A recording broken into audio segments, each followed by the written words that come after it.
miniature soldiers, big opinions. This is the Conclave Podcast.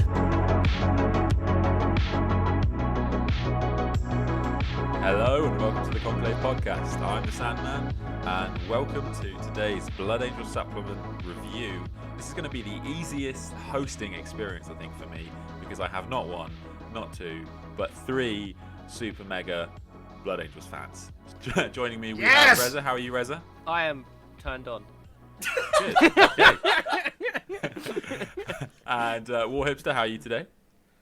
Essentially like Rezza, but probably about 16 Good. points Tone down, higher. Rezza. That's what we like. I am pitching the biggest tent. It's a marquee. It is a marquee down there. And the legal department. First of all, is this all okay for us to say? And secondly, how are you today? I'm alright, yeah, no, I think you can say what you want, that's fine. Josh can talk about his large marquee. I'm sitting here on a coffee with a coffee, because it's Sunday morning. But yes, I am very excited about the magical world of the Blood Angels. Yeah, so if you're interested in Blood Angels, do just skip ahead to about an hour in, because obviously for the first hour we'll just be talking about the new exciting book, the Marathi book from Age of Sigmar, obviously. Yes. That's also exciting. Oh, it's so exciting! So Everybody Warhipster loves this this! weekend has just got a double whammy of power, because he's got the Blood Angels supplement and he's got his Age of Sigmar elf snake ladies. Everything is good for him. Yes! I actually think the Marathi book came out a week ago, but I've only just got it because of lockdown restrictions. I didn't really want to just order the book. I always feel really bad about doing an order for a thing. So I don't know. I used to run a shop a long time ago, a Games Workshop shop, which is a shop where you buy Games Workshops. But I used to work in one, and so I just have this thing about buying one thing from Games Workshop. It always has to be a number of things. So when I went into the store this weekend, because lockdown is over, hooray for now, I saw the book and I was like, yes, I need that one too. So this weekend is just spent bathing in the narrative goodness of both the worlds of Warhammer. So I think let's start off with some nice friendly questions and not look to divide anybody. So Rich, what makes you the biggest Blood Angel fan? I read Devastation of Baal, and then I read Dante, and I thought, fuck playing these boys in blue. I'm going to make my own Blood Angel successor chapter, and now I have pretty much a company. Well, I'm getting close to it. Yeah. Nice. Okay. That was really short and sweet. Yeah, Nothing about Sanguinius nice, yeah. even. Okay. Do you know who he is? Sanguinius. Yeah. He's just some not so angry. He's just he's a bit down. Jesus looking motherfucker. He's like a winged Guilliman, basically. Is the most accurate. I mean, they're just awesome. That's all you can say, right? They like to punch things in the face. They go blah, and it's just not boring to play. And then the books are awesome. Everything about them's awesome. They're just nice. awesome. All right, and Adam, the Lost Legal Department. What makes you the biggest Blood Angel fan? Horus, my brother. Sorry, I'm just lost in the death visions of Sanguinius because I love the Blood Angels that much. No, I'm kidding. But no, I have the reasons I have are twofold. I think the lore is really cool, and Warhipster, who you will get to in a minute, but his boundless enthusiasm for the Blood Angels was a big factor in sort of convincing me that they were the way to go. And the other reason is just on the tabletop. I obviously got back into the hobby about 2 years ago now, so I have quite a sizable Space Marine force, and I've done the whole gunline thing. It's quite boring. It's very point and click, and I said to myself that in 9th edition, and well, it was supposed to be this year, but obviously there's been no tournaments or events really. So, but this year I wanted to do something that was a bit more interactive and a lot more sort of fly up on a jump pack and punch you in the face type army, which of course is the specialism of the Blood Angels. So, I've read Devastation of Baal, Dante. I'm working my way through Fear to Tread. I think I mentioned that on the podcast the other week, which is the next sort of Horus Heresy book I'm on. So yeah, they're just really interesting, and one of the things. And Warhipster will probably kill me because I'm maybe going to jump on something that he's about to say, but one of the things I really liked about them, and he actually described this when we did our background into the hobby podcast, is the Blood Angels take anyone, right? From they come from this series of worlds, this area called Even Red lawyers. Scar. Even lawyers, yeah. Well, they have a particularly harsh legal department with a guy head partner who flies around with an axe and chops your head off if you go too insane. But no, they come from this area called the Red Scar. There's Baal and Baal Secundus and Baal Primus, the three sort of planets at the heart of the Blood Angels chapter, are absolutely covered in radiation. They're harsh deserts. They have a high number of mutants among the population there, so they're not drawing. They're not like. Maybe the Ultramarines who sort of pick on, the sort of the noble sons of Macreg and the 500 Worlds, who are these kind of, already these sort of pseudo-perfect people. They take the people who are really in a bad state, and the whole idea is that by going through the insanguination, by becoming a Blood Angel, they strive for perfection.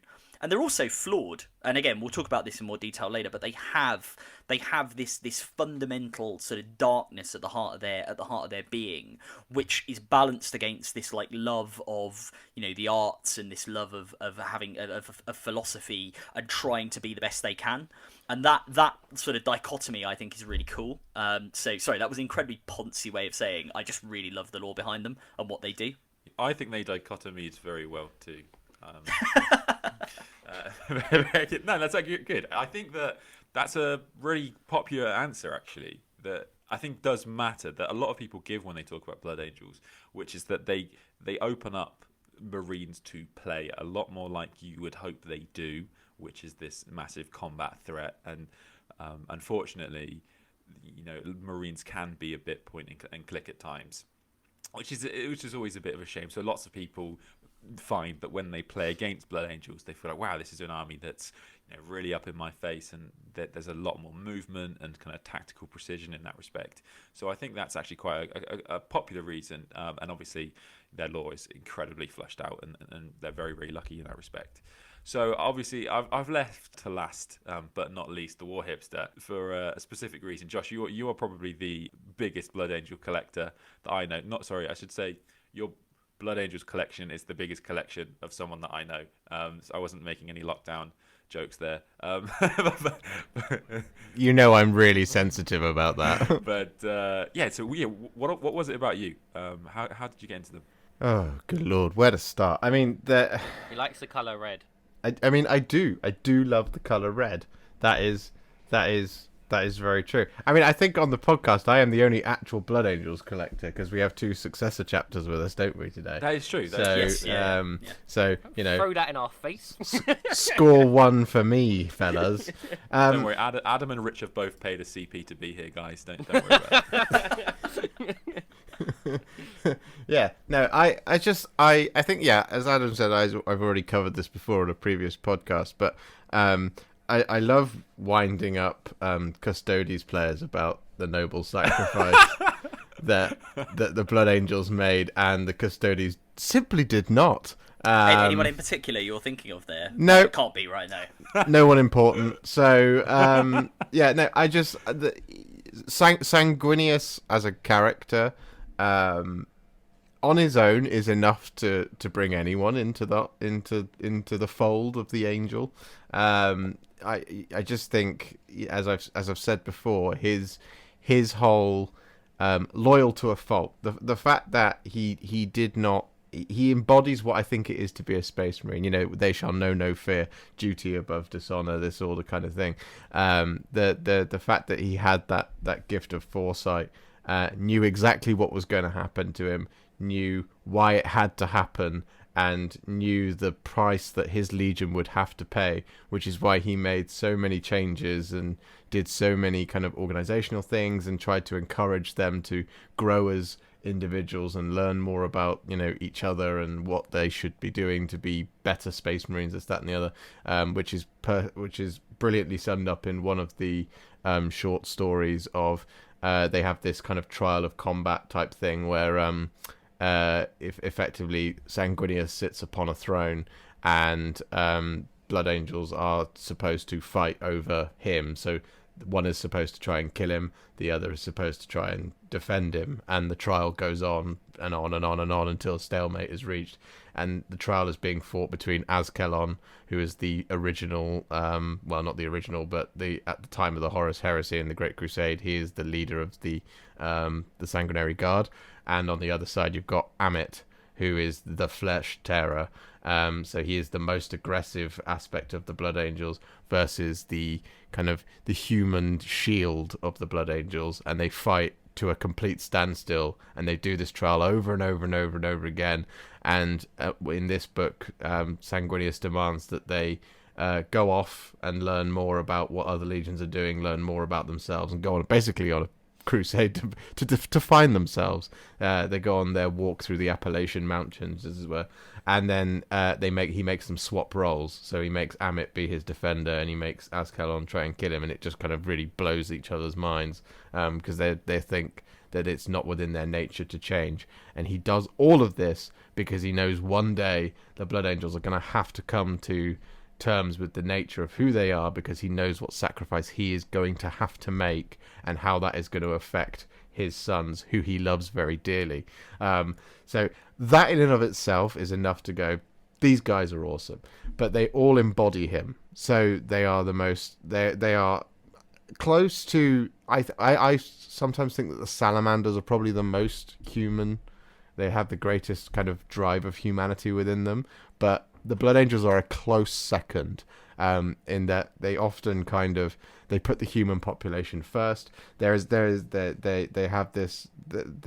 a real tie to the Imperium. They know what they have sacrificed. They know the price that they have paid, and they are willing to pay it. There's a brilliant quote in this book from Sanguinius himself. That is, he says, hang on, let me just find it. Ow, Horus, fuck, that hurt. Yeah. No, that's exactly it. It's weirdly jarring with the rest of the language. No, he said... Go, my sons, go forth on a gap year. Learn more about yourselves.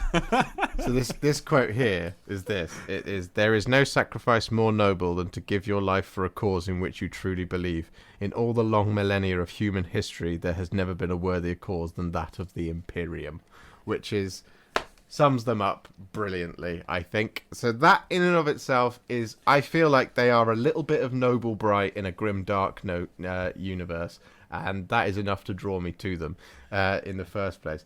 The other thing is, as Adam said, it's the fact that literally anyone can be a Blood Angel. They do not discriminate, and there is a brilliant piece of back history about them, about when they were, the Ninth Legion during the Unification Wars, when they originally earned the title of the Eaters of the Dead, because they were really poetic back in those days. And they... Sure, that's why. Yeah. And they... Essentially what the Blood Angels, this is, again, so for those who don't know, the Unification Wars are when the Emperor is unifying the solar system. It's before the Great Crusade even starts, before the massive Imperium that we know today has not even been formed. It's a twinkle in the Emperor's eye at the moment. And there's this excellent little bit of back history about how the Blood Angels, as they were soon to be known, are deployed to the moons of Neptune. And there's about 12,000 of them, and they arrive at the moons of Neptune and they kind of disappear. Like the Imperial forces lose contact with them. And anyway, it's a number of years later, and they effectively the rest of the kind of the Emperor, Malcador, and all that, they turn up at the moons of Neptune, and they find the Blood Angels having not only replenished all of their numbers from the barely human dregs that are left on Neptune from the people that they've just suppressed, but they've actually grown as a legion. So, because they've just taken these people who are like utterly mutated, as I say, dregs of humanity, and turned them into these angelic people, which is just, it's brilliant. I'm really sorry. Do you want me to stop? Like, I can keep going. I was just going to say, Rich, did you want to add anything to your answer? Well, actually, something that Josh that spoke about, I guess more, was when I read the Dante novel, and I think it comes across with what he said about Sanguinius, but like Dante being what he is now, he's so human. In any of his kind of books and any interactions he has, he really focuses on caring about every single person that falls under his command or under his responsibility. And that kind of really drew it to me, because usually you find just some Marines like, let me get involved in a fight. If there's casualties in the way, it's not really my problem. But in one of the interactions I've read him in, his first and foremost responsibility was make sure we get these people off the planet first, and then we'll go. which is it's kind of refreshing. It's weird to say because you kind of feel like that should be what their job is, but it's just nice to read about. Yeah, it's rare, isn't it? Like it's this is what I mean about that slither of noble bright in a grim dark universe. Is how I feel about these Blood Angels, and I am an absolute shill or sucker for playing as the good guys. And I know that in Warhammer 40,000, the term "good guys" is something that doesn't really enter into the vocabulary because everybody is shades of grey, and of course the Blood Angels are shades of grey as well. But ultimately, at their heart, their ethos is being the good guys. We can talk about with the shade of grey. We've not mentioned Mephiston, the Lord of Death, who's just the most ridiculously powerful psyker, and he's the Blood Angels chief librarian, and he does things in books and stuff that just blows your mind how outrageously powerful he is. Things like he can slow down time and all these really cool powers. And my first time I ever read about him. Is he from Balsagundus or Transylvania? I always forget. It's a little bit of column A and a little bit of column B on that one. Yeah. But I think one of the coolest things I've seen him ever do was all these Blood Angels shot off with their jump packs, and then it just goes to a bit where it goes, and Mephiston just grew like these massive red wings out of his back and just flew off with them, and I was like, what the fuck? It's so cool. Awesome! It's so good! I was just going to say to your point about the Blood Angels caring. There's actually a really good quote in this new book, which if our Lord and Master, our spiritual liege, Horus, that really hurt. I will read because this is from the first quote, listeners. This is from Ava Fallamore, who is a rogue trader, and this is talking about the Blood Angels, right? This is about to sound like a phone-in radio show. Yeah. I tell you, I'm outraged. I'm outraged at the blood. No. So he says, the Red Scar was never a place I considered a pleasure to visit, but it was always a haven of a kind. An area with such close Space Marine oversight always will be. The Blood Angels are a noble brotherhood. They never showed any real interest in my work on the few occasions I interacted with them, and much of that was disdain. I suppose they see people like me at best as a necessity, a necessary evil, but otherwise too underhanded or suspect. For warriors like them, the morally grey areas of the galaxy in which a rogue trader operates compute poorly with their strict systems and disciplines. But while I couldn't help but admire them, I don't particularly like them either. Doesn't sound great, right? But they were to me little more than guarantors of protection in a sliver of space. But even that was lost to me when the Leviathan struck them. Sentimentality is not a trait I am known for, but the thought of those monsters consuming the Blood Angels sickened me. I even dispatched ships to fight. I am no warrior, and flight is always a preferred option to me than battle. But if we lost Baal, much more would follow, of that I am certain. Victory was theirs, I am grateful to say. There will be much opportunity for new business reclaiming the Imperium Nihilus, and I expect the Warden and the Regent to give me the best rights in exchange for my contribution to the war effort. So to your point about Noble Bright, you've got a super cynical, like, rogue trader sort of merchant person there, and even they, who don't like the Blood Angels, are like, oh god, but if we lost them, like, that would be the end of, the end of everything. I mean, it's kind of paying them a compliment in that sort of slightly backhanded way. Yeah, I mean, they're so important. That's the other thing about them, is they are one of the main defenders during the Siege of Terror. They are Sanguinius holds the Eternity Gate by himself for a little while in order to buy the Imperial forces time to not get completely consumed by the forces of chaos. He obviously gives his life to create the opening for the Emperor to finally defeat Horus. He is so important, and the Blood Angels as a legion are so important to the fabric of Imperium. Look at Dante now, right? Yeah. I mean, I guess this will get to a point before we want to talk about a bit, but Dante's now responsible for half of the Imperium. Yeah. Well, I also think one of the things that is super important has such a powerful seed in the 40k narrative that is explored a lot in the Blood Angels books is the prophecies of Sanguinius. So Sanguinius, before he died, wrote down lots and lots of prophecies. He actually lived in a library for a little bit, and Sanguinius, I don't think if we actually mentioned this, but I'm sure most people know Sanguinius could see the future, and so he actually wrote down a lot of these, and there's especially one which is particularly poignant. As we mentioned, I think on one of the earlier podcasts, Dante is very, very old. He's actually older in terms of years lived than Rabute Gilliman. He's like over 1,500 years old now, But one of the reasons he hangs on is because he believes that the warrior in the prophecy is him, and the prophecy is that there will be a golden warrior who stands between the emperor and, I think, just like damnation. I don't know the exact words of the prophecy. It's like they, like Josh says, they clearly have a massive part to play in the future of 40k, and Dante specifically, and that is why, I think he's going to be around for quite some years to come. That is awesome. Yeah. Let's move on then from that, because Rich, you were just touching on that. So where are Blood Angels currently in the lore? Where have we got to? I know we covered quite a bit on Sanguinius and the Heresy in kind of Josh and Adam's kind of origin stories. So where are we now? What Blood Angels doing? Well, I mean, so this certain high fleet called Leviathan, so this massive tyrannid thing, kind of laid waste to a lot of the I guess the Red Scars, the legal department mentioned earlier. So where we've left them is they've just kind of fought off this massive horde, and at the moment they're trying to kind of reclaim the worlds, the planets that are around Baal Prime and Baal Secundus, and Guilliman's just appointed Dante as the warden of the Imperium Nihilus, which is like the dark bit of the north of the Imperium, the other half where they're not being touched. You could never go there, Simba. Yeah, yeah. The elephant graveyard of the galaxy. Despite Nottingham being firmly located in the Midlands, yes, it is in fact grim up north in 40k. Yeah, I think you lot just summed up better than I could, really. So at the moment we're kind of just left with with Dante trying to, and the successor chapters, kind of just trying to reclaim the worlds and get rid of the rest of the remnants of the High Fleet of Leviathan and any other things that might be about and causing a bit of mayhem up there. And then we also had the Primaris just kind of arrive and then kind of reinforce a lot of the losses that happened with the Blood Angel successors and the Blood Angel chapter as well.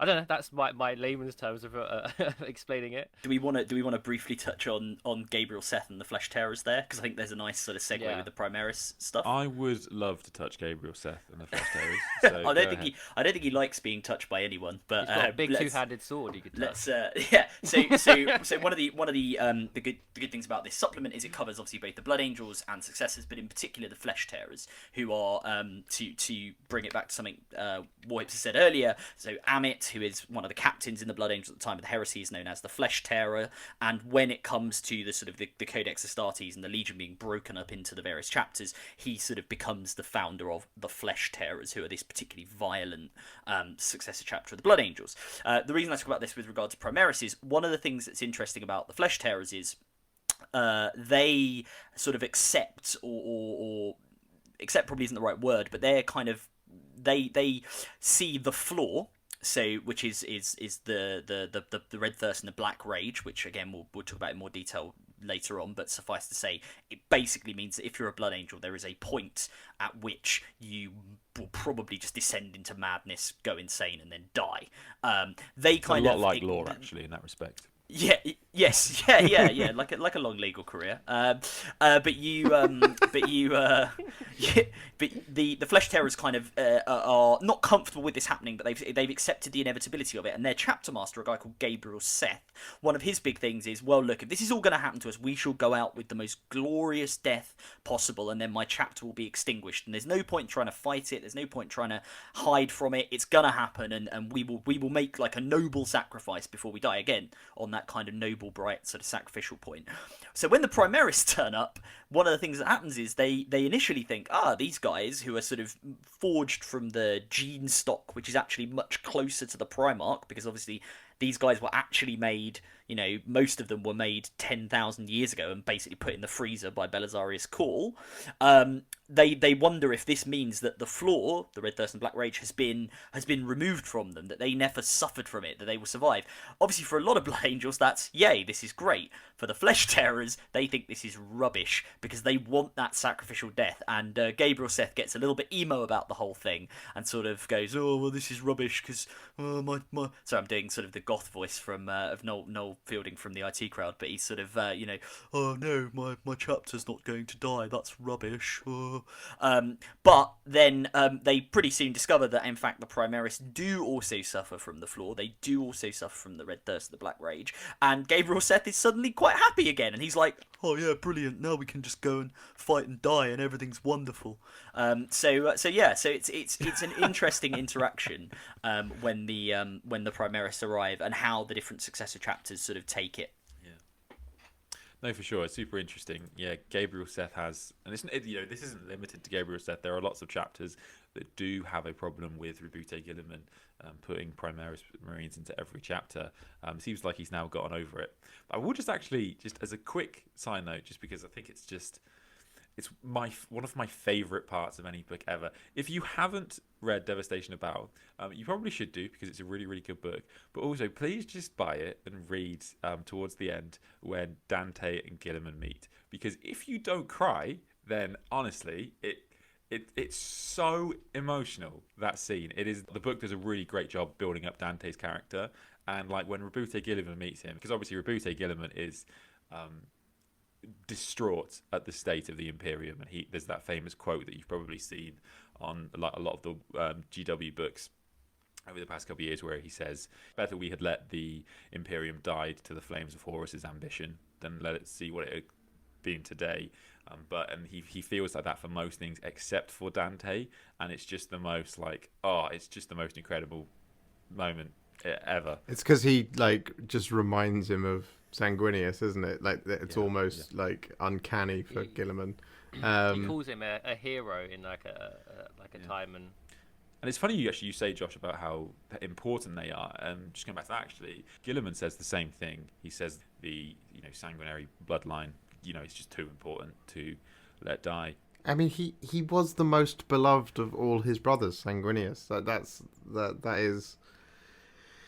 I mean, he's the great angel, the most. He has Christmas named after him. Like Sanguinala, which is the Imperium Christmas now, is named after Sanguinius. I mean, there's the Jesus metaphors all over the place, as we know. But like, he is just.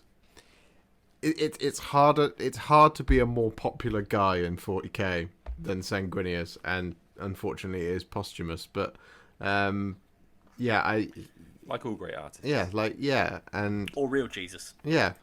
I cannot read enough Sanguinius material. That's the thing. I think it's a little bit unfair that the Sons of Sanguinius, the Blood Angels, they've never been written badly. They always seem to get all of the best books, and everything they do is brilliant. Like in Master of Mankind, there's one Blood Angel, and he does possibly the most badass thing in the whole book, aside from the Emperor turning up and just being the Emperor. But like, it's they always get a good showing, which is. I think from that point on, it's hard to keep a red power armored marine down. I think everyone should be playing as Blood Angels, really, but then it would be really boring. I think the other that point about them being so important is especially to people like Gilliman, is because in theory, right, on paper, they should be relatively easy to corrupt for the powers of chaos, right? And obviously we know from the Horus Heresy they do try and do that.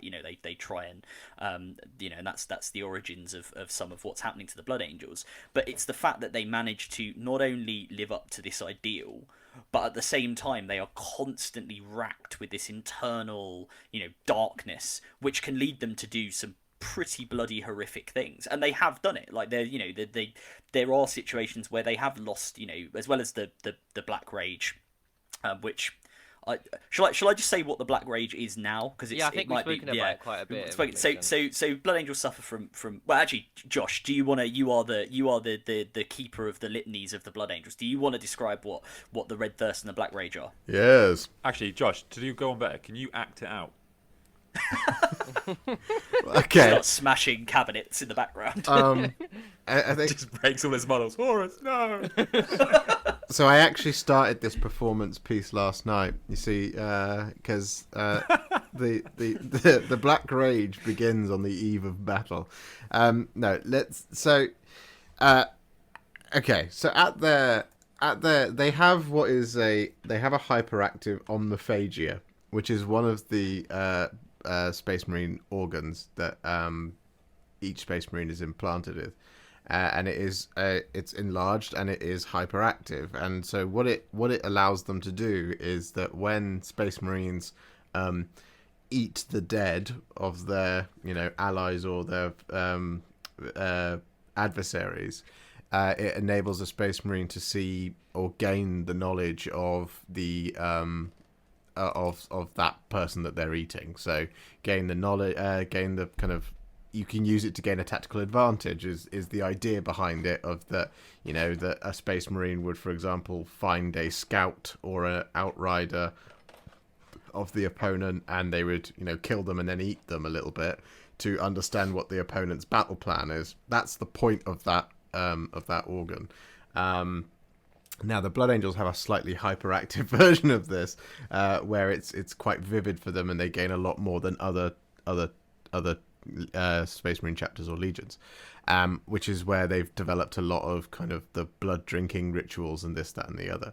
As a consequence of this, what has happened is that they are a much more kind of closely knit legion. So there was for a long time a tradition of effectively it appearing that Blood Angels are immortal and that they never die, because they have the same Legion Master for a number of times, even though that Legion Master is recorded as dying about 5 times.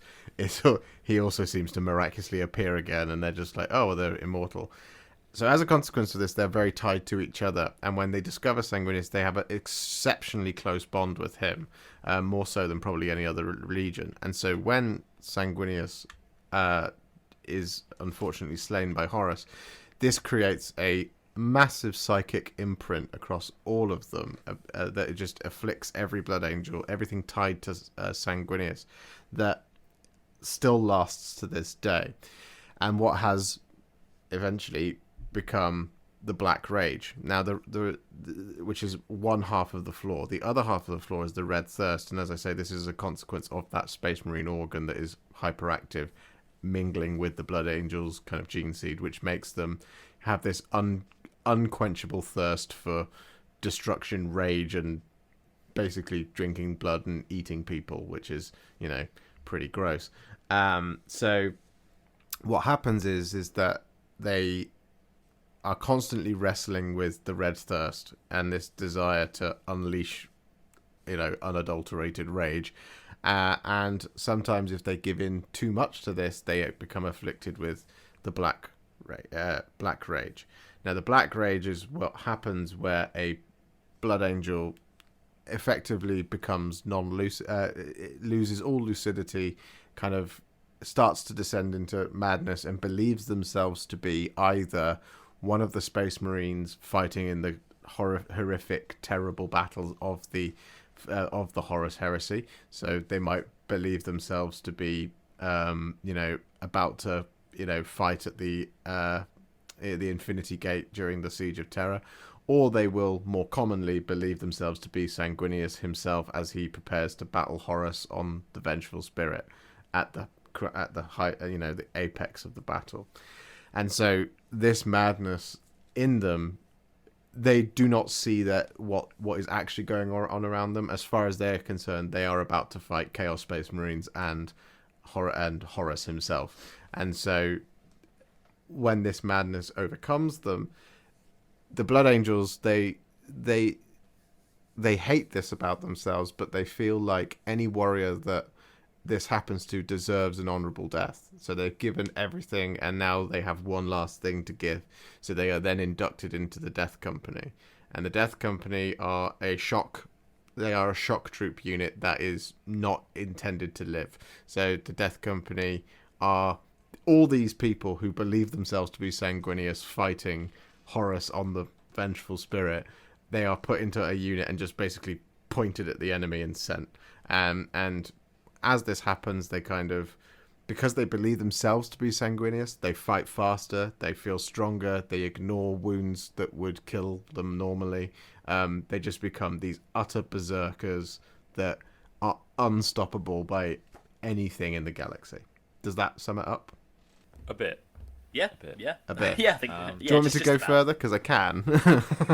Well, I tell you what's interesting is because they are the only chapter, I believe, that has 2 major flaws in them. Is that right? Am I saying that?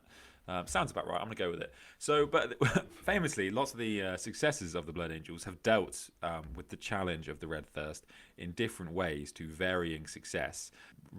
Adam mentioned the Flesh Tearers who didn't, and just they go fucking crazy. Gabriel Seth is the bow to guide that arrow.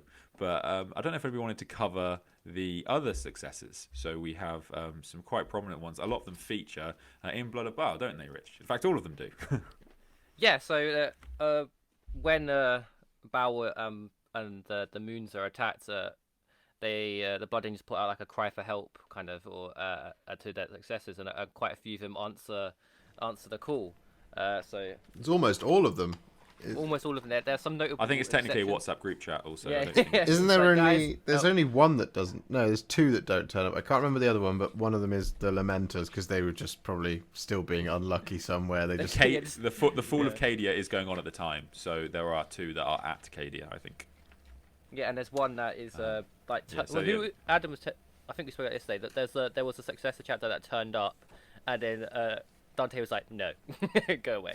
Is it the Knights of Blood? They were excommunicated for being 2 Blood Angels. So they're not sent away. They are sent to one of the moons where they basically rescued the Flesh Tearers of all people. Yeah, no, I think there wasn't another one that.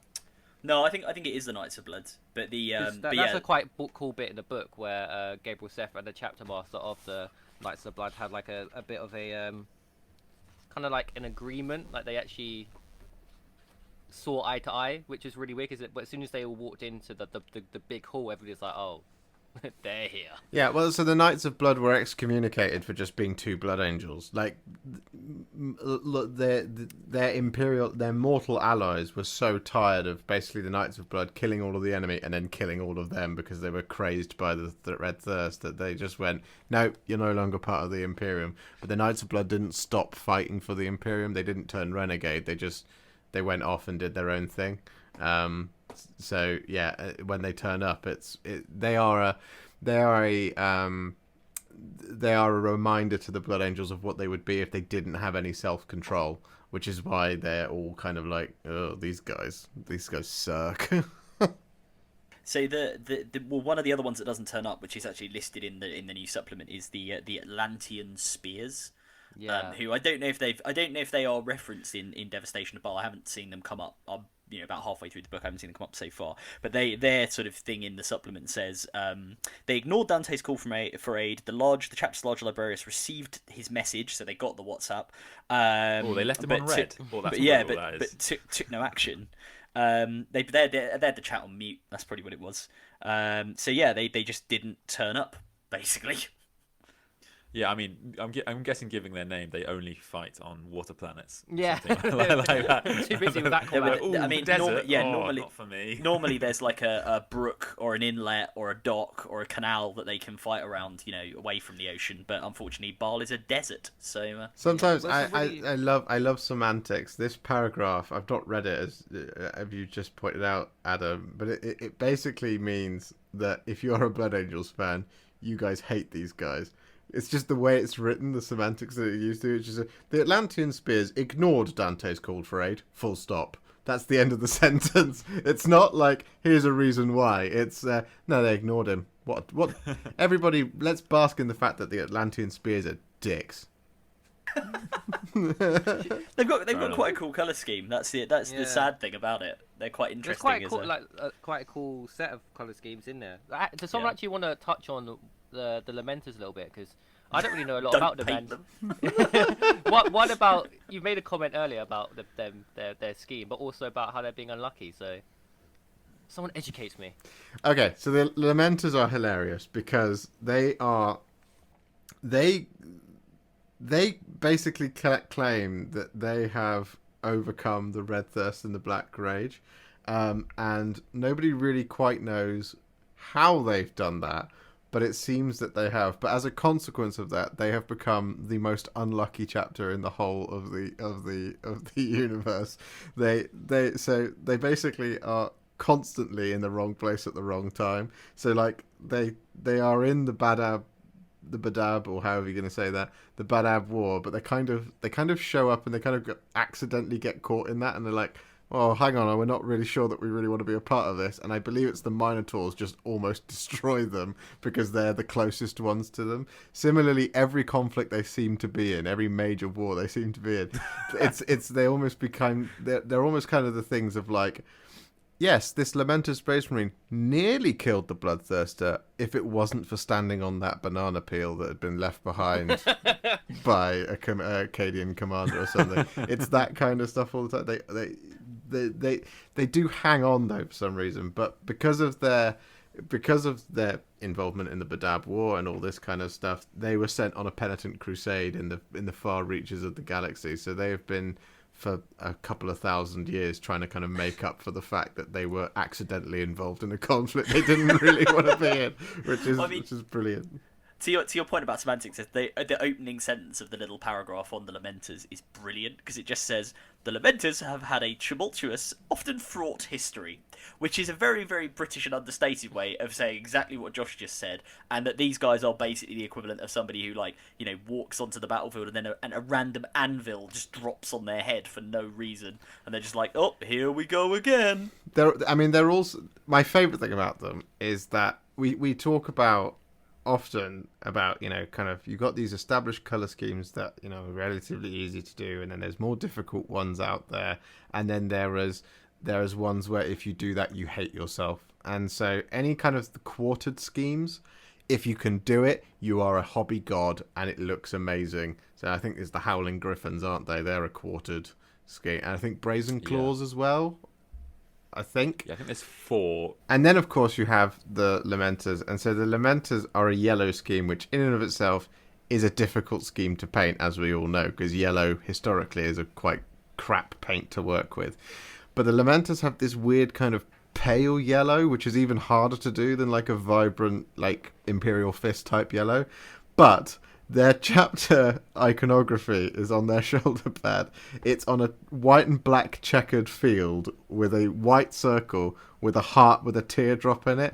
It is if you are painting Lamenters out there, you are a better Blood Angel than any of the rest of us, because it's absolutely insane as a scheme. I honestly, it's just such a hard thing to do. I truly respect anyone who decides to do Lamenters.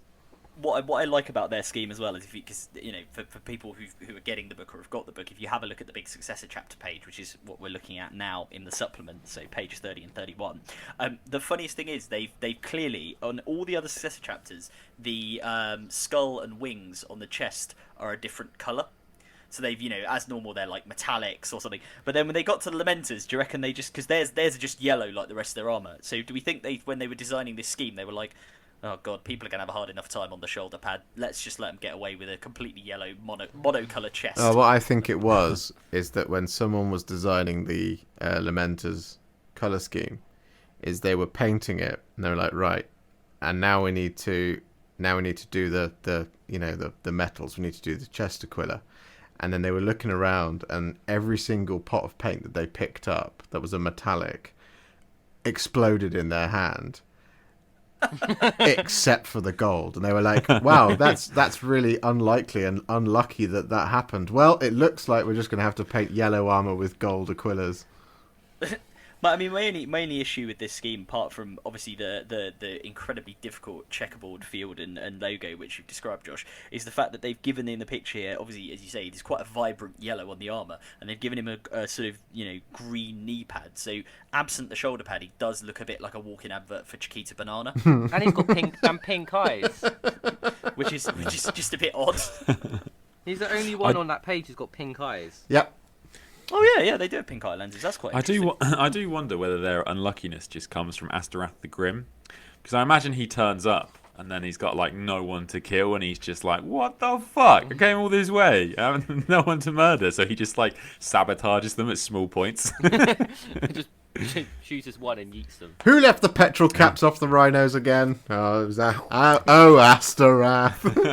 Yeah, I mean that's why they didn't turn up for the Devastation of Baal. They probably just like missed the bus or something. There was like a rail replacement service. They just couldn't get on. They were like, oh well, how do we get to Baal? We can't go. You're gonna have to message Dante and let him know. I think they probably turn up. They'll turn up in like the 43rd millennium when it's all been dealt with. Because guys, we got your message. What's going on? It's like, we've dealt with it. We've dealt with it. Yeah. What do you mean you've dealt with it? Like George Bush in Vietnam, just turning up like 4 years late. Yeah. Yeah. So I think we actually talk a lot about things that are efficient in lists and ways to be a bit more competitive at times. I think we all enjoy that side of the game. But I think now that we've got 3 super narratively focused players, I think that's a really interesting avenue to go down, guys. So how do you think you should build a really narratively focused Blood Angels list? Because me and Adam and Rich have spoken before about the difficulties we've noticed some people face when it comes to building narrative lists, and they happen to just throw in the odd bit of spice here and there. 9 Terminators rings a bell. Yeah, but what do you think your focus should be? I will say, okay, so I know exactly how you do this. What you do for the Blood Angels is you build your army, right? You build it with the max sized units or your multiple small units, however you want. But you build up your army to whatever size you're going to do, 2,000 points. And then what you do across the army is you slowly subtract models from each unit to put into your death company. So the example I always give is if you've got like 3 battle line, right? So you've got 3 in a battalion. You've got 3, 3 units of 10 intercessors, for example. What you then do is you go, right, well, I'm going to make one of these units a unit of 8. I'm going to make another one of these units a unit of 9. And I'm going to make this other unit a unit of 7. You then take the 3, the 1, and the 2 from those units and you put them into a unit of 6 death company. You then do this across the rest of your force as well. You might even, if you wish to, do rolling per unit to see if any of them fall. That is the size of your death company, and that is a brilliant narrative spin you can put on it, because if you're having death company in a narrative force, if you're having death company, you arguably, unless you're going to say that like an entire squad fell, which is fine, you absolutely can do that, but if you've got death company as part of your list, they should be drawn from the other units that you've got in the army. So that is one easy narrative thing you can do for your Blood Angels. The other thing you should do is, where possible, you should strap jump packs to everything. You absolutely should. Yeah, there's a 30k Blood Angels Dreadnought with jump packs, isn't there? I don't know the name, but the Contemptor Incendius. Yes. Yeah, that's awesome. The other thing you should do is not take 30 Sanguinary Guard, because, and true story, there aren't 30 Sanguinary Guard. There are 25! So when people do that in tournaments, I honestly think they should be disqualified. Yes. Because that's just heinous. I was going to say, on that narrative death company, that I think, and Josh, you will know this better than I do, but I'm fairly sure that was a rule, like back in 3rd edition, that you rolled before the game, and then that determined how big your death company was. Yeah, no, that is exactly what used to happen. And also, I mean, it's in here in the Crusade rules. There's a version of that. Yeah, let's move on to Crusade then, because I think there's some cool stuff there for Blood Angels, isn't there? But I wasn't done with narrative lists. You forgot to mention to have. I was trying to good host. mentioned that having like 12 repulsed executioners. How is that? What? I'm taking the piss. I know that, but from a vehicle perspective, there is a really cool fluffy formation. I believe it's called a Deathstorm formation, and it's a Blood Angel specific thing.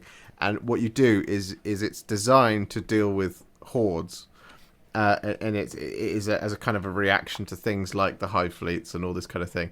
And what it is, and this is so good, I love it, and I think you can definitely do a Primaris version of it. But what you can do is you take a Land Raider Crusader, and you take 3 Baal Predators with assault cannons and heavy bolters, and that is the formation. That is really fluffy. It's used by the Blood Angels all the time. If you want to take tanks, use that formation, because it's so good.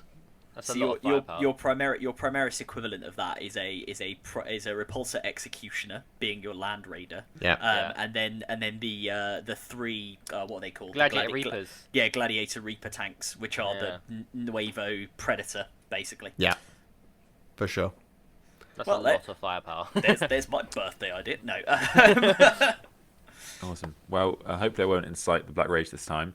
But yeah, let's move on to Crusade. Blood Angels. We've seen this in all the codexes and supplements so far, where you get your own Crusade rules, and the Blood Angels are probably my favourite so far. So, what kind of things do Blood Angels get to do if you take the same Blood Angels force out every time you go on Crusade, guys?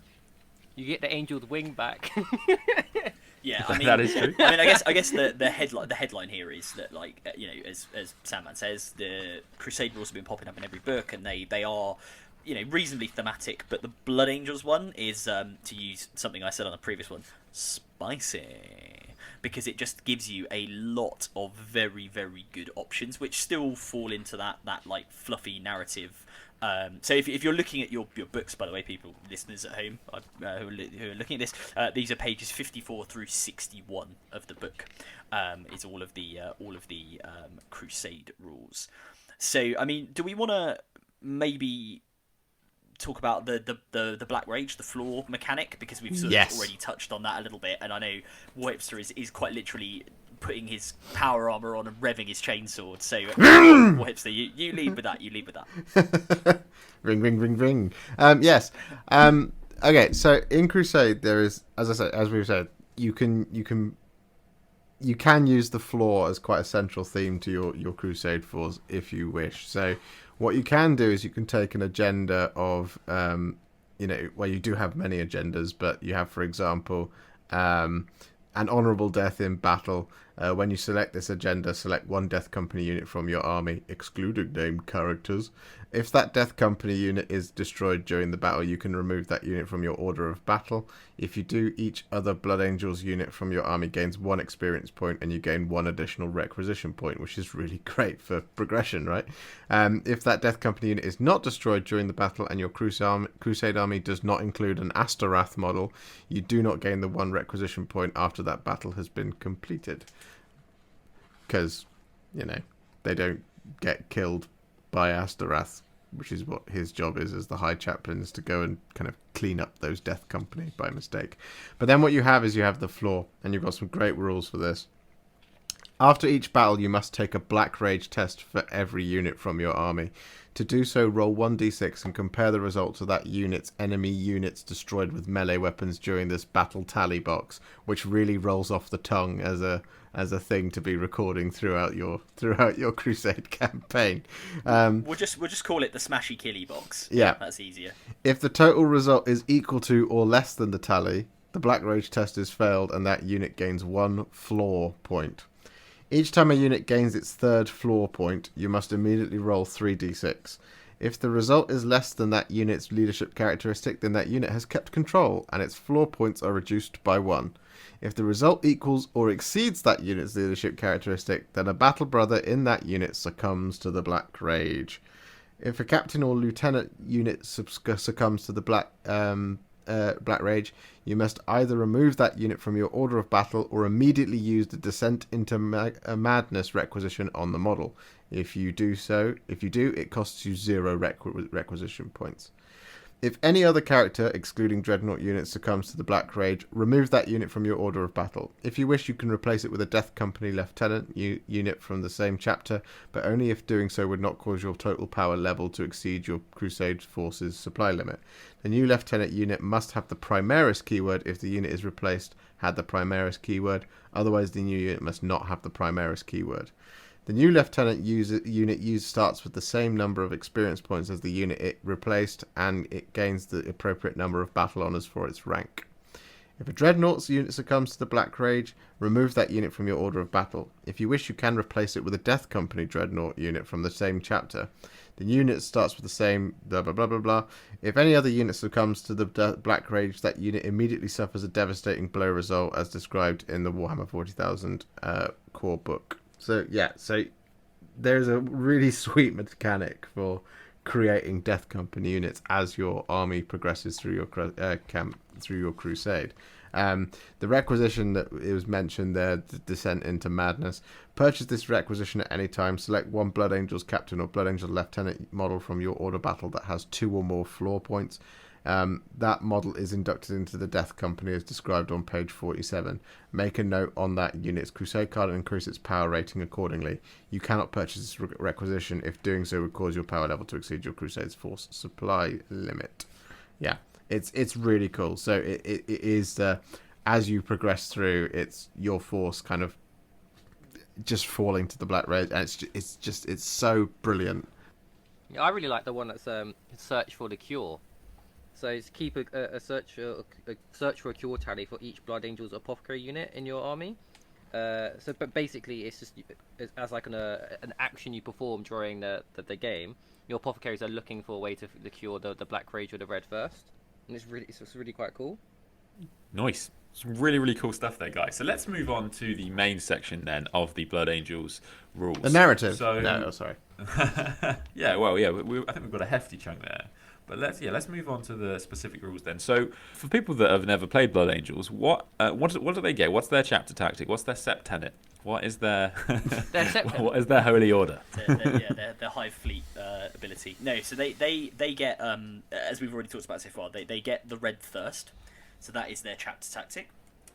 So that basically gives you +1 to your move and your advance, and it also gives you +1 to wound when you attack with a melee weapon.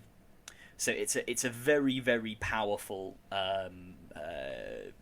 chapter tactic, I think, in the grand scheme of things, because obviously +1 to wound is just very good whenever you get it, and given that the Blood Angels are focused on getting up close and whacking people with chainswords rather than engaging from a distance, it just makes them that much more dangerous. And there's, just thinking about other armies, there are a few ways of countering that, where I mean the obvious one being something like transhuman physiology for Space Marines. Yeah, but obviously the Blood Angels get that as well, right? So I mean that's just one important thing I think to highlight before we go through the rules as a whole. This supplement, and one thing I've seen, sorry to do one of my characteristic rants, right? But one of the things I've seen on the internet was when this got published, as when these books always get published, there was inevitably somebody who was going, this makes my Blood Angels army completely unusable because stratagems have changed. That was out of order, mate.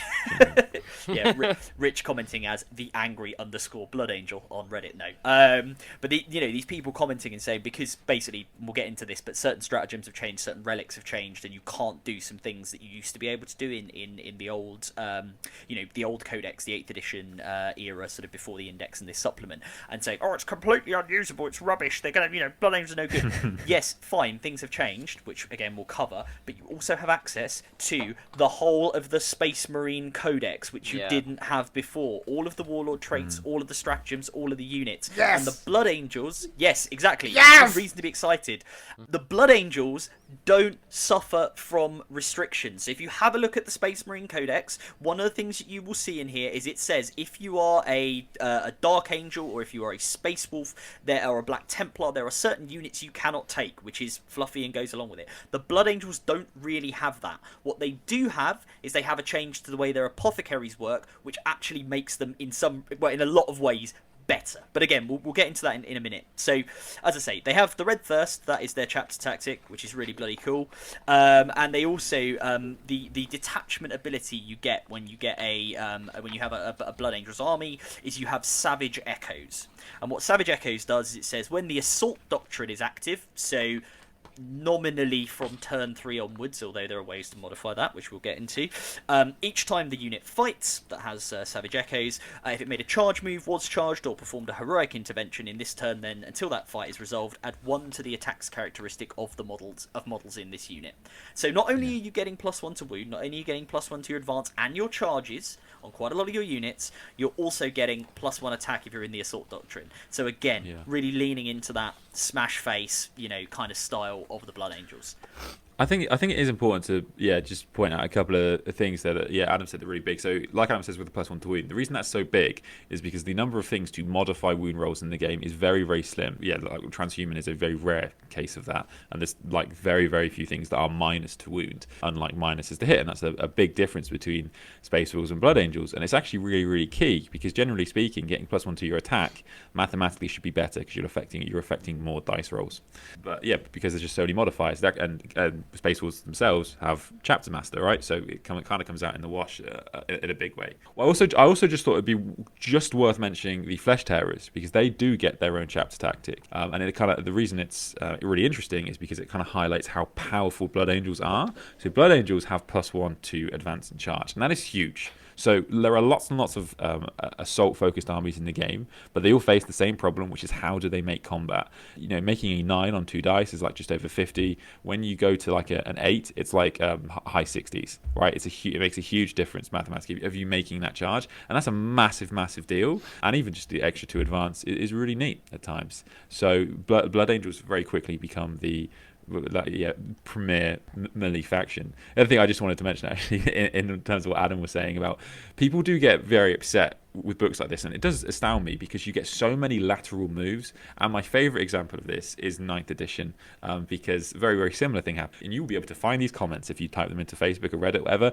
The amount of people proclaiming combat was going to be dead in 9th edition was huge. There were thousands upon thousands of people saying combat is just no longer a thing. It's not a thing in 9th edition. You will never see anybody do combat.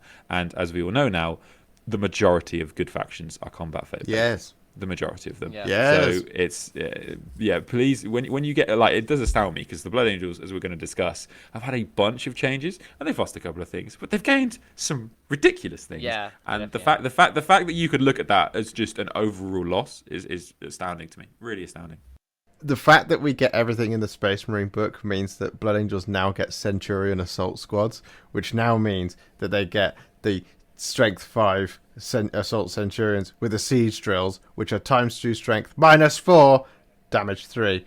And the best thing about this is because of the +1 to wound, it's one of the few ways that you can get strength 10 in combat now, because the Sanguinary Priest has changed from what he was in 8th edition, where he gave +1 strength to everyone within 6 inches. That's no longer a thing. But the fact that you can now get strength 10 siege drills with Centurion assault squads, and then with the Red Thirst giving you +1 to wound in combat, it means you can wound Imperial Knights on 2s, which is great. It's fantastic. I mean, it's very cool, but the image of that is just quite funny in my head, right? This kind of gigantic, machine construct striding into battle, and then this, still quite big little bunch of Centurions wander up to it, just sort of hit it in the shins with drills, and it's just like, ow, stop it, ow, ow. But like Dreadnoughts as well. So like the Redemptor wounding an Imperial Knight on 2s.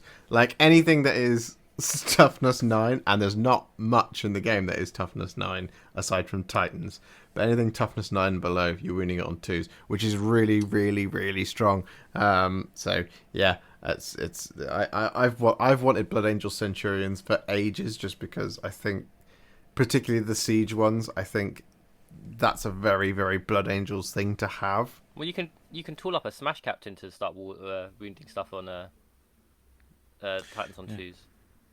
Also, Chaos Knights can be toughness 9. That's quite fun. Yeah. You never see them because they're rubbish. I think it's worth also, as Salmon says, just touching quickly on the Flesh Tearers, because obviously they're in this book and they are a sort of defined successor chapter. I didn't actually say what it was. I was trying to get that out. so their one is Fury Within. So this is their equivalent of the Red Thirst. So this is each time a model with the tactic makes a melee attack, if it made a charge move, was charged or performed a heroic intervention, then add 1 to the wound roll. So again, very basically the same as part of the Red Thirst. And then on a unmodified wound roll of a 6, improve the armor penetration characteristic of that attack by 1. And this is cumulative with the bonus you get from Assault Doctrine. Because obviously in Assault Doctrine you get an additional AP on your so weapons. -5 power swords. Yeah, exactly. So it's good. It's very good. But I think the +1, as Salmon says about assault armies, is getting into combat is what you want to do.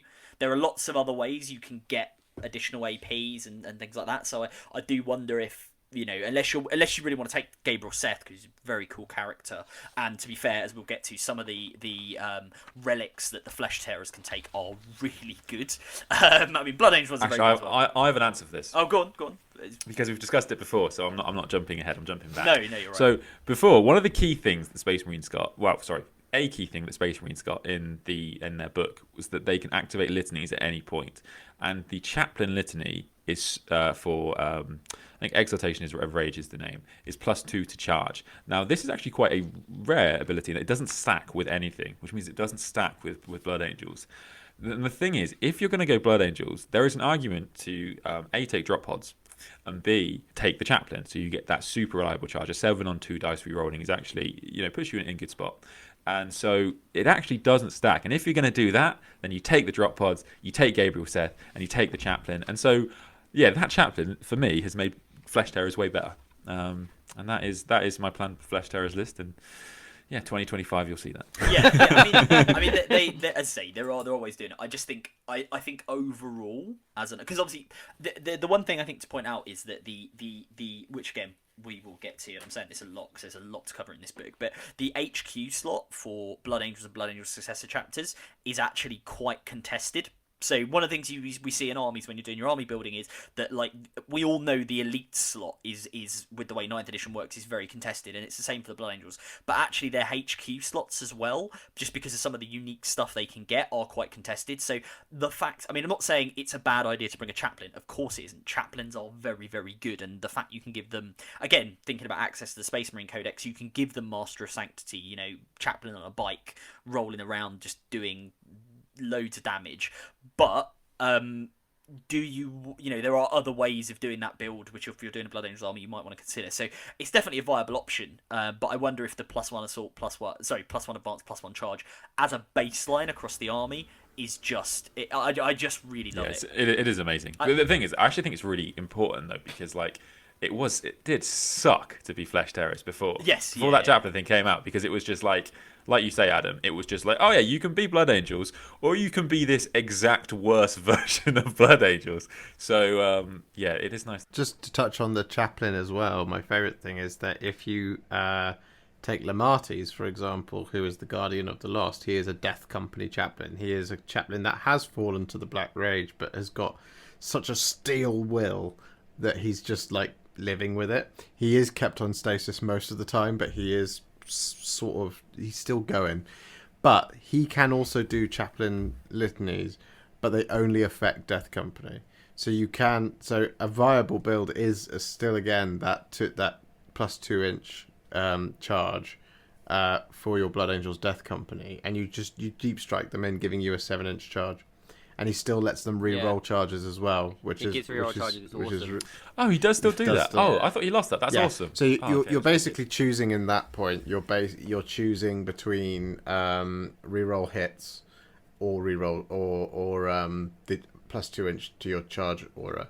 So arguably, that if you're going to deep strike Death Company, and I've written many treatises about how you shouldn't deep strike your Death Company, because Forlorn Fury, which is a stratagem, which we will get to a little bit later, is much better for Death Company. But unfortunately, that strategy has now changed because of the change to another stratagem, which is Upon Wings of Fire. Anyway, if you're going to deep strike them, the argument is that you use in the first turn, once they've arrived, you use the +2 inch to make sure they get there, because realistically, you've got so many boatloads of attacks that you don't really need to re-roll hits. You are going to hit a lot anyway. So, yeah.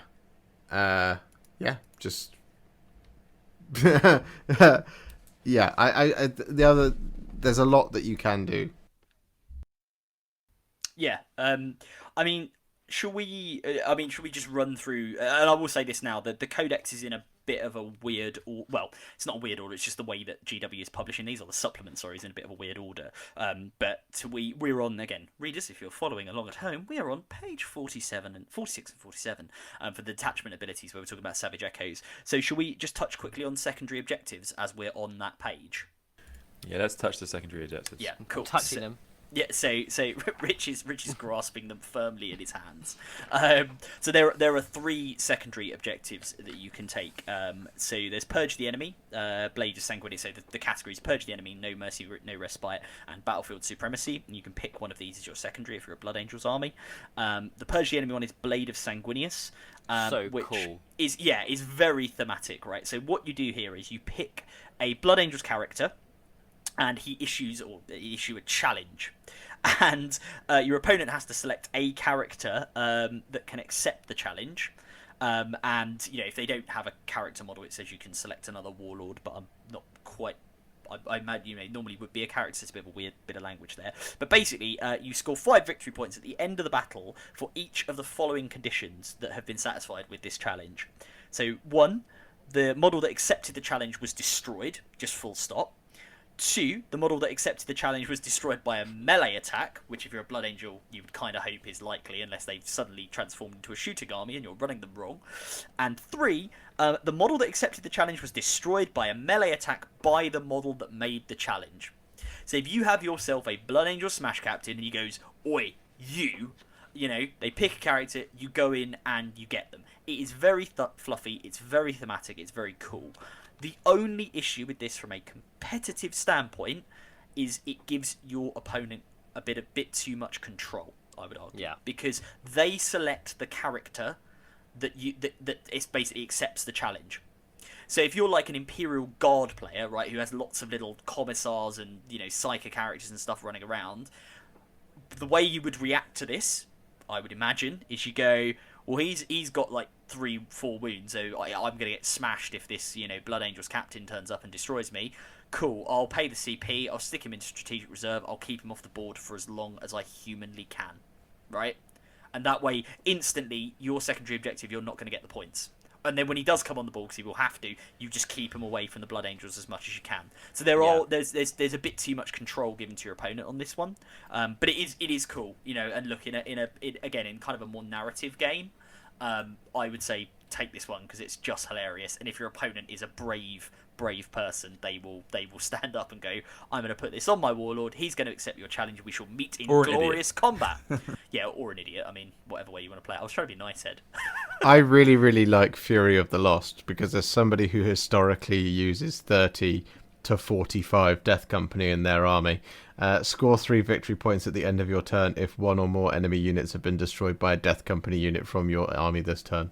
Yeah, absolutely. It's just if you have Death Company, it's just very good. That's what they're meant to be slingshotted up the board and go and smash people. And that will also include a captain that you've given Death Company to. Yeah. So back in Dreadnought, Death Company Dreadnought would be quite cool. Well, so back in 8th edition, quite frequently, what I would do is I would use my Death Company captain to take out flyers. And there is a brilliant battle I fought once where in one turn of combat, my Death Company captain managed to take out 3 Crimson Hunter Exarchs in one round of combat. Oh, I bet the Eldar player was not happy. No. Rich, Rezzy, do you want to cover Death from Above? Yeah, sure. So you can score 2 victory points at the end of your turn if any enemy units were destroyed by a Blood Angels unit from your army that was set up on a battlefield in the reinforcement step of any of your movement phases. If any of those enemy units were characters, you score 3 victory points instead, which again works, right? Sanguinary Guard, generally, if you play them, they come in from Deep Strike, and then they come in and smash face. And same with if you want to start running some Terminators as well. Really good. Yeah, I mean, arguably this one stops scoring after turn 3 because any units that arrive after that, that haven't been deployed by then, don't count. They count as slain. However, there is a stratagem in the book that allows you to do a redeploy via Deep Strike, which means you can still do it up to turn 5 if you've still got. But the way it is worded doesn't say. So it says units from your army that was set up on the battlefield in the reinforced step of any of your movement phases. Yeah. So in turn 4, I suppose actually, you probably could still score those the points, right? I suppose, yeah. No, you're right. Yeah, I think it's the way it's worded. And I think the final one to cover quickly on the Battlefield Supremacy is probably the auto take. I think if you're a Blood Angels player, guys, would you agree? So this is 100%. Yeah. So this is called relentless assault. Yeah. That laughter from Josh pretty much indicates when you read this as a Blood Angels player, you're like. Right, okay then. So this one is score 4 victory points at the end of your turn if there are more Blood Angels units from your army in the enemy deployment zone than there are enemy units in your deployment zone. So not only is this quite easy to get from fairly early on. I mean, if you're using... There are strats where you can sort of get a pre-game move for the Death Company. And obviously, Blood Angels units are just fast. And also, again, depending on which deployment map you're using, right? So you might have one where the deployment zones are actually, fairly easy to sort of hop from one to the other. You can just go in, and even if you've got one guy in their deployment zone and they've got nobody in yours, boom, have 4 points. This is so easy to max. The only armies I see that being difficult to achieve against is Eldari ones. Yeah. If they're super mobile, but again, I think if you've got, because you're going to have some backfield units that might not be in your deployment zone, but should be sort of holding objectives and things, as well as your sort of stuff going forward. I think you can still probably tie up, maybe not Harlequins because they have that sort of fall out of combat and still do a lot of things ability, but even Drakari and Eldar, you can probably sort of tie them up and stop them getting to where they want to, because even if they come forward, if they've got not line breaker, engage on all fronts, which is a general secondary objective, you can kind of hold them up whilst you're just getting, and also the fact that you're probably going to be in their deployment zone smashing stuff to bits, it's going to lead to your opponent going, I should probably deal with that, rather than rushing forward themselves. So yeah, I don't know. There's issues with it, but on a first read, this looks amazing. Yeah, fantastic. All right, so let's go back down the contents page then. The contents page, there we go. And let's look at relics then, guys. So how are we doing in terms of relics now? Well, there's a couple cool combos in there. Yeah, so the relics have changed. So before there wasn't really in the 8th edition, but there wasn't really a bad relic. There was just one that was a clear standout. There was two that were clear standouts really, but the one that I always you would basically, as a Blood Angel player, you would pay the CP to take both these relics. So one is the Angel's Wing in 8th edition, which allowed a jump pack character to ignore Overwatch and re-roll charges, which just either one of those abilities is really useful. Having both on one relic is just far too much. The other relic that everybody always used to take, particularly with the Sanguinary Guard build, was the Banner relic, which I am forgetting the name of now. It's completely gone out of my head. Who knows it off the top of their head? What was it called? Standard of Sacrifice. Yeah. So standard of Standard of 5 up, feel no pain. Yeah, so it was a 5 up, feel no pain to everyone within 6 inches of the banner. So you took it on the Sanguinary Ancient, and it was actually isn't it called the Pennant of Remembrance? Oh no, that is what it is now called now. See yourself out. But it was stolen by the Deathwing. Indeed, it was. So those were the absolute auto takes in the previous round. Now looking at these relics, I would say that, so there's less relics now in terms of Blood Angel specific ones. You've got 1, 2, 3, 4, 5, and I think there were like 6 or 7. So they've lost things like, they've lost the Angel's Wing, that's moved into Crusade. The Standard of Sacrifice is gone, and the what am I trying to say? The Veritas Vitae. Veritas Vitae has also gone, and the Veritas Vitae was a command point farming thing that the Blood Angels used to have. You check the blood, you verify it, you verify the Vitae, and then you fish a command point out of it. That's exactly how it works. However, for me, there are 3 that really stand out. I'd be interested to see what you think, because I'm pretty certain we'll agree. There is an absolute standout relic out of all of these that. It's the sword, isn't it? It is the adamantine mantle. No. Yeah, it looks great above a fireplace. It is Galleon's staff. No. Yeah. So yeah. I think. Go on, Warhipster. You Visage of Death. Sorry, I jumped the gun. Oh, terrible. Yeah. The visage, the visage, however you want to say it, of death.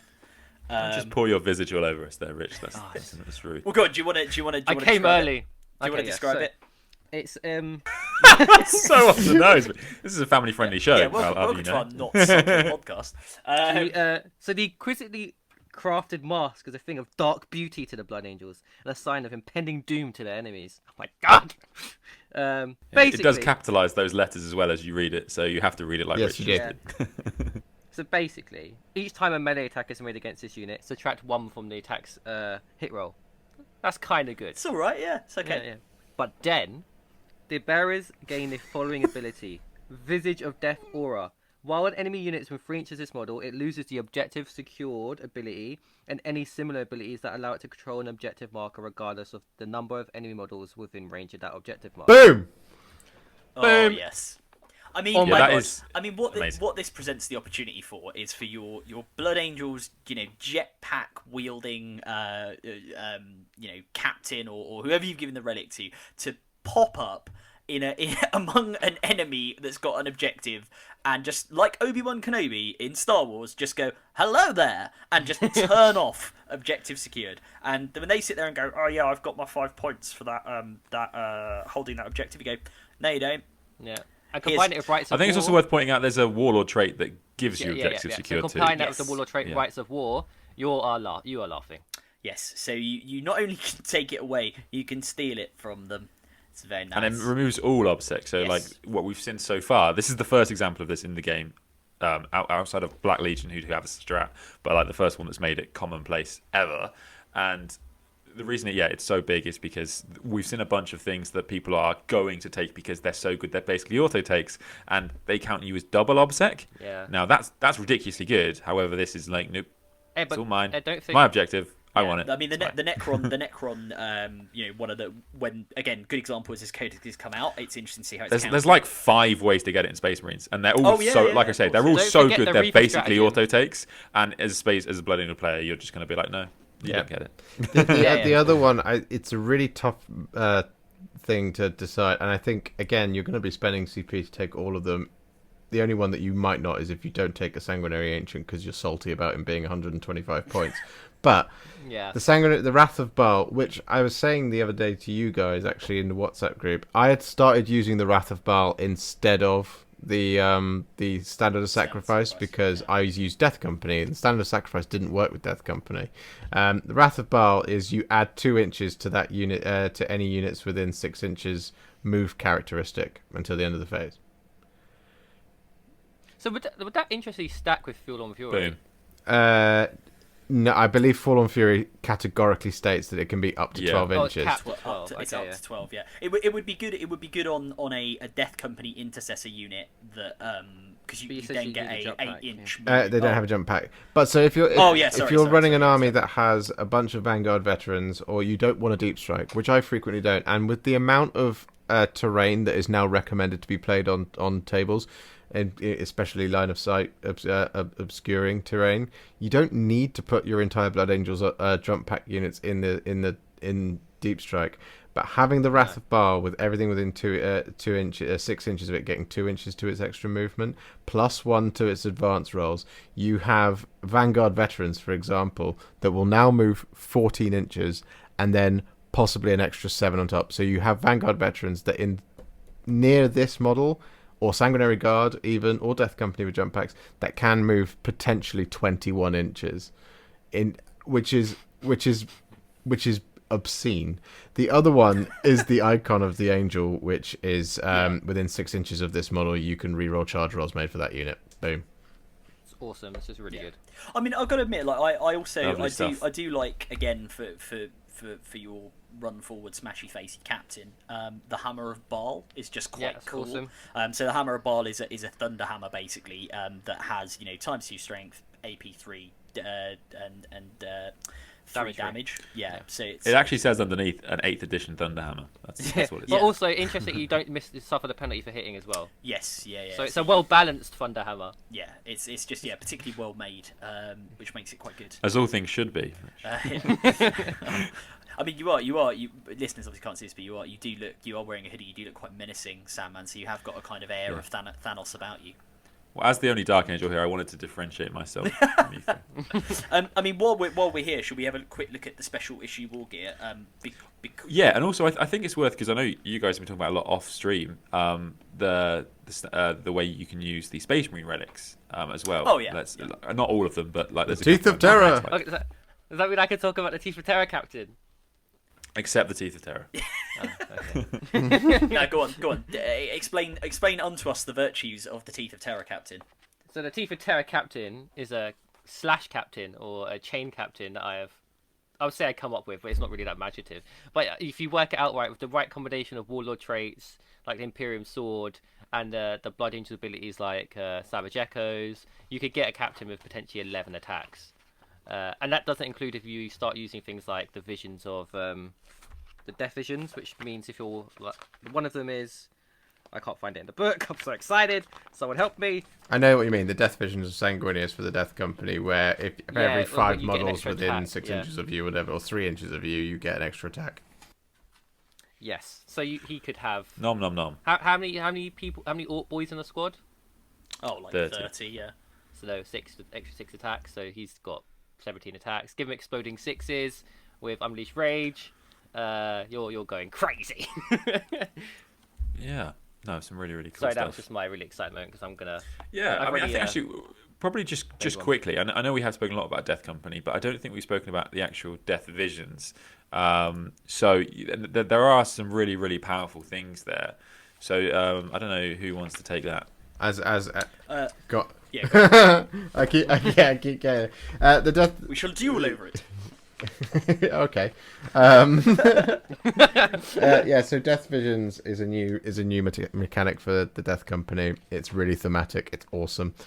You can only do it on a model, interestingly. So if you had a unit of 10, you could do it on one guy. Well, to be fair, I think 30 plus 10 D3 mortal wounds might be a bit strong. It would be horrible. Yeah, it would be horrifying. So yes, you can only do it on a model, and you can only do each one once per battle. But there is a stratagem where you can do 2 at once, or you can use the same one again. But Visions of Sanguinius. Sorry, which is amazing. Yeah. That's a so model good. can only use one. But again, the stratagem can be used to fix that. So really, this is something for your Death Company characters, and you get a choice of 3 different Death Visions of Sanguinius. Now, these are as we spoke about earlier. These are the things of what that Death Company Marine is experiencing at that moment in time with the Black Rage, and there is 3.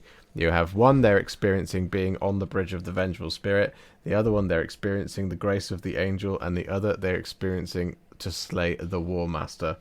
On the Bridge of the Vengeful Spirit is that a model can only use this Death Vision if any enemy infantry character or monster character models are visible to it.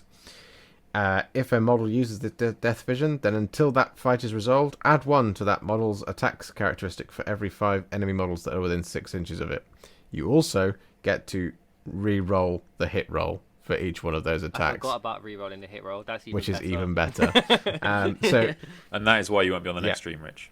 So yeah, get out. So yeah, on a chain captain, really, really strong. The Grace of the Angel, a model can only use this Death Vision if any enemy infantry character or monster character models are within engagement range of it. If a model uses this Death Vision, then until the end of that turn, this model has a 3+ invulnerable save. Ed's favourite thing. Yeah, well, this is the thing. I don't hate them as an overall thing. I hate them on units. Like Josh said, I hate them on units. Yeah. Like but on a character, I'm fine. Gilliman But that's can only have one. for that's only for one turn. The death. Only one turn. Yeah, exactly. The Death Company who's going to die can have one. But Thank I you, do Ed. fucking hate them. Sorry, Josh. Can I just ask then? Because I didn't know this. So the fact that you can use them twice, so you can have one guy do 6 plus 2 D3 mortal wounds to a dude. Have we got to that one? We're this is about next to do this one. one. So to slay the War Master, a model can only use this Death Vision if any enemy infantry character or monster character models are within engagement range of it. If a model uses this Death Vision, then instead of making any attacks for that fight, both players roll off. If you win, select one of those enemy models. That model suffers D3 plus 3 mortal wounds. So does that mean, Josh, that will stack to 6 plus 2d3 mortal wounds if you use that strat? No, Is that's that not how No, that it works. No. So, You can't use one you've already used. Yeah.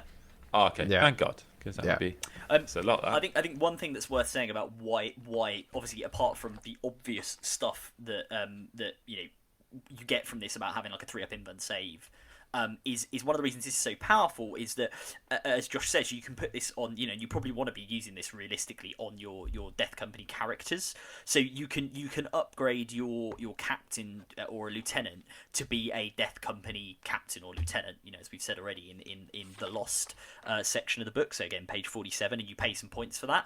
Why that is so good is because obviously if you look in the main Space Marine book, the the company command rule is that you can only have one captain and one lieutenant per detachment. But the Blood Angels can have 2. You could have a regular captain, and you could have a Death Company captain whose job it is to fly about and smash stuff to bits. The Death Company captain cannot be your warlord, or the lieutenant. I mean, not that I'm not sure why you make a lieutenant your warlord, but the Death Company captain cannot be your warlord. But I don't know how to read this. Maybe this needs to be an FAQ. I would assume it is that you can give him warlord traits, but yeah, he is super powerful and can then execute those death visions. So it's just a very fluffy but very powerful competitively combo. Situationally as well. Have we mentioned what the Black Rage does as a benefit to no. A character or yeah, no, we managed to skip that one. So do you want to? Sorry about that, guys. do you want to listen? So if you were to make a captain, for example, a Death Company captain, he gets an extra attack. He gains a 6-up feel no pain, and all Death Company units have these unique thing where they can't fall back from combat. And which you do a lot. Yeah, which you don't. But also, correct me if I'm wrong. Can they hold objectives? No. No. There you go. That's basically what happens when you upgrade. So to upgrade a captain, it costs 20 points. To upgrade a lieutenant, it costs 10 points to do so. And then a specific Death Company unit. So I really like the 3+ invulnerable Death Vision on a Death Company Dreadnought. Yeah. I think that's really good. Death Company Dreadnought with a 3+ invulnerable save. Brilliant. Okay. Cool, yeah. I mean, I think I've completely lost track of the contents page at this point. But I think let's just briefly mention special edition ammunition, because I know it's going to come up when we talk about stratagems. You've gone all special issue Death War Watch. Gaming? You mean special issue War? So should we mention the sword that you keep talking about? I'm actually bored of talking about Blood Angels, so I'm going to talk about Death Watch. so special issue war gear. Just because we were talking about the relics, I think it's just worth touching on this briefly. And there is a nice link to. We'll talk about warlord traits as well next. There's a nice link here. So special issue war gear, you get the normal bog standard ones that the Space Marines get. So the adamantine mantle, the artificer armor, mastercrafted weapon, and the digital weapons. But there's sort of unique ones for the Blood Angels. There's quake bolts, archangel shard, flesh render grenades, and gleaming pinions. I think there's 2 of them that are, unless anyone here disagrees, I think there's 2 of them that are actually probably worth talking about out of the 4, which is quake bolts and gleaming pinions. So quake bolts is quite interesting because it's basically if someone's got a bolt weapon, when that model is chosen to shoot with, you can choose for that weapon to fire a quake bolt. If you do, you only make 1 attack with that weapon, but if a hit is scored, the target unit is felled, and target unit, by the way, is felled until the end of the turn in addition to any normal damage. Each time a melee attack is made against a unit that is felled, add 1 to that attack's hit roll. So this is quite a nice way, if you have someone who has this, of basically shooting at someone, getting a hit, and then you send in your melee units, your Vanguard Vets, your Sanguinary Guard, whatever. They're now getting the +1 to hit as well. So it's just like an extra added bonus on top of what you would already have. The Gleaming Pinions are also very good. So this is a jump pack model. And the bearer is eligible to charge in a turn in which it fell back, and you can re-roll charge rolls for the bearer. So it's kind of getting you a little bit more back towards the Angel's Wing, although obviously without the Overwatch thing. Now, the reason, obviously normally we wouldn't really talk about special issue war gear that much. The reason it's quite good in the Blood Angels is because to flip over to Warlord traits, which is what I think we're mostly going to talk about next, there is a Warlord trait called Artisan of War. And Artisan of War says, This warlord can be given one of the following special issue war gear relics: adamantine mantle, mastercrafted weapon, digital weapons, or artificer armor, in addition to any other relics they may have, and each relic in your army may be unique. So while you don't get those unique Blood Angels ones, you can still give your character an extra bit of an extra relic, effectively, on top of what it already has from the Blood Angels list. Which, you know, again, to think about like a sort of smash captain, if you give them something like the adamantine mantle, you know, or the artificer armor, they just become infinitely tougher, which can be quite good. So it's just a good way of adding up additional sort of extra bonus stuff onto your characters. Yeah, it's really good. And you can also, I believe there's a stratagem where you can give a character 2 warlord traits, so you can give them that. Yes, you can give them that. Yeah. So you can give them 2 warlord traits and 2 relics, which is just really, you can now make an absolute weapon of an individual. But yeah, I mean the warlord traits, just to touch on them very briefly, they've not really changed that much from the 8th edition book. You've still got Speed of the Primarch. Artisan of War is different, but Soul Warden is pretty much the same as it was. Heroic Bearing. Heroic Bearing's quite good. Heroic Bearing has changed because it used to be like everyone's just immune to morale within 6 inches. That has changed, probably for the better. It's got a wider aura, so add 3 inches to the range of the Warlord's auras. And they also add 1 to the leadership characteristic of models within 9 inches of them. Gift of Foresight is better, I think, because that used to be you could re-roll ones on Feel No Pains, I think. Yeah. If you had a 6 up Feel No Pain, you could make it a 5 up Feel No Pain, and then you'd also re-roll a 1. I mean, I think this is better, this version of it. Yeah, it is much better. This is awesome. So this one lets you re-roll 1 hit roll, 1 wound roll, and 1 saving throw each turn, which is... So what we know from this is that when Blood Angels attempt the Blood games, they win every time because they clearly get a much better version. So, I think, I mean, they always had a solid... There was never a bad choice in the Warlord traits for Blood Angels, which was always nice. There was ones that people always took. So Artisan War meant you just got +1 damage to one of your weapons. Yeah, you had damage 4 thunder hammers. Yeah, and that was the one usually people take. I didn't really take it. I used to take Gift of Foresight, or I would take Heroic Bearing. Yeah, I would use Gift of Foresight. Yeah, I mean, there's not really a bad choice in there again, which is really good. And similarly for the Sanguinary Discipline, it's mostly unchanged. The big change that I can see in it is no, actually, it's not a change. Oh no, Unleash Rage is different. So that used to be that everyone you target a unit and everyone got +1 attack in that unit, which was just heinous when you put it on 15 Death Company. But now it's an unmodified hit roll of 6 scores, an additional hit, which is just fairer. Which could just be mental as well.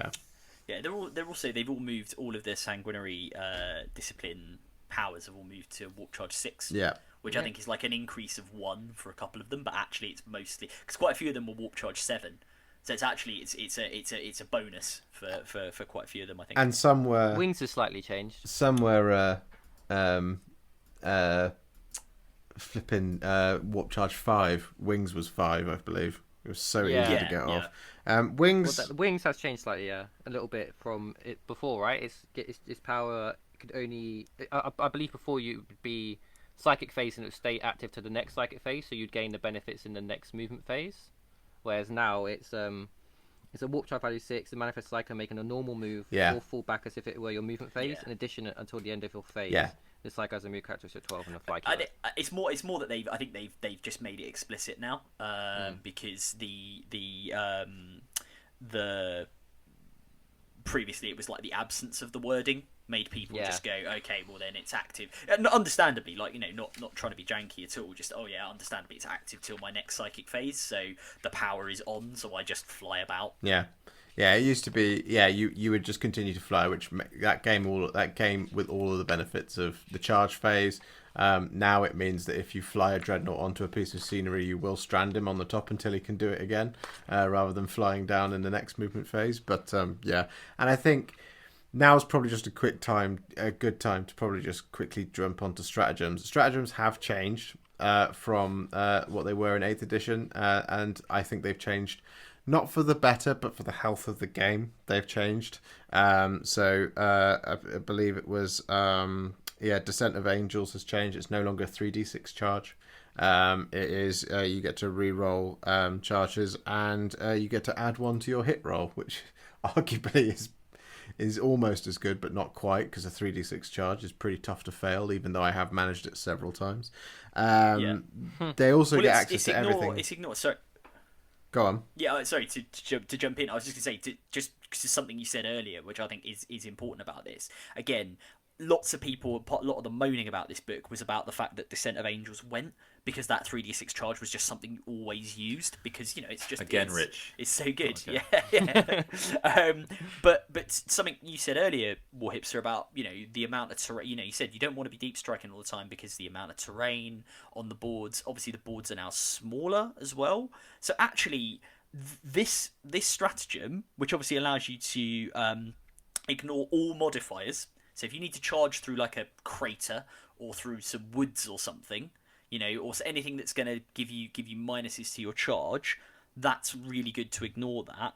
And then obviously you then get the +1 to hit, which is a nice bonus. So actually, yeah, fine, the 3d6 charge is gone, but this is still really good, and it's still really useful, especially on the new boards and the new board sizes. The other thing I would say, nice little spicy combo with this stratagem that I've seen people use, because it says add +1 to the hit roll, not add +1 to the hit to melee attack. +1 to hits from melee attacks. A unit that this is really good on is something like Plasma Inceptors, again tying into the theme of now having access to the entire book, right? The entire Space Marine Codex. Because now you bring in your Plasma Inceptors, all regular Inceptors, I guess, but Plasma are widely acknowledged as being one of the best units in the game right now. You drop them in, you drop this strat, fine, it's one CP, right? But you're not necessarily trying to get those Inceptors to charge. What you've now got is a load of, blast weapon, assault D3 plasma inceptors who are hitting you on 2s with strength 7 -3, damage weapons -3 AP weapons at for 1 CP hitting on 2s. That's really good. Yeah, it's really strong. The other thing to call out is Upon Wings of Fire has also changed. So this used to be that you could pick a Blood Angels unit, pick it up off the battlefield and place it anywhere you want 9 inches away, and you could do that in the same turn. This has changed so that you do it and you then drop them in the next turn, so it's technically more tactical. And this is what I was saying about that change to the Death Company thing of doing Forlorn Fury, which has also changed slightly. You can no longer advance as part of that. So Forlorn Fury is a stratagem where you play it on a Death Company unit before the game begins, and that Death Company unit can immediately move 12 inches. Up to a maximum of 12 inches, so jump pack guys rather than foot sloggers. You can't have Primaris Death Company just move 12 inches suddenly. That would be insane. What they used to be able to do is they used to be able to advance as part of that, and then with +1 to that, you could have potentials of the Death Company starting 19 inches forward, and then what you would then do is use Upon Wings of Fire to move Lamatis up to be 9 inches away to give them that Death Company unit reroll hits and reroll charges as well. So it was a really strong combination to get Death Company in really easily. As I say, it has changed. It's fundamentally the same, but you remove the unit, and then in your next reinforcement step, you then place them on the battlefield 9 inches away. So you do still have a turn to think about it. So it becomes a more tactical stratagem rather than more of a point and click. The other thing I really want to point out is that Red Rampage has changed. It's no longer add D3 attacks to a character.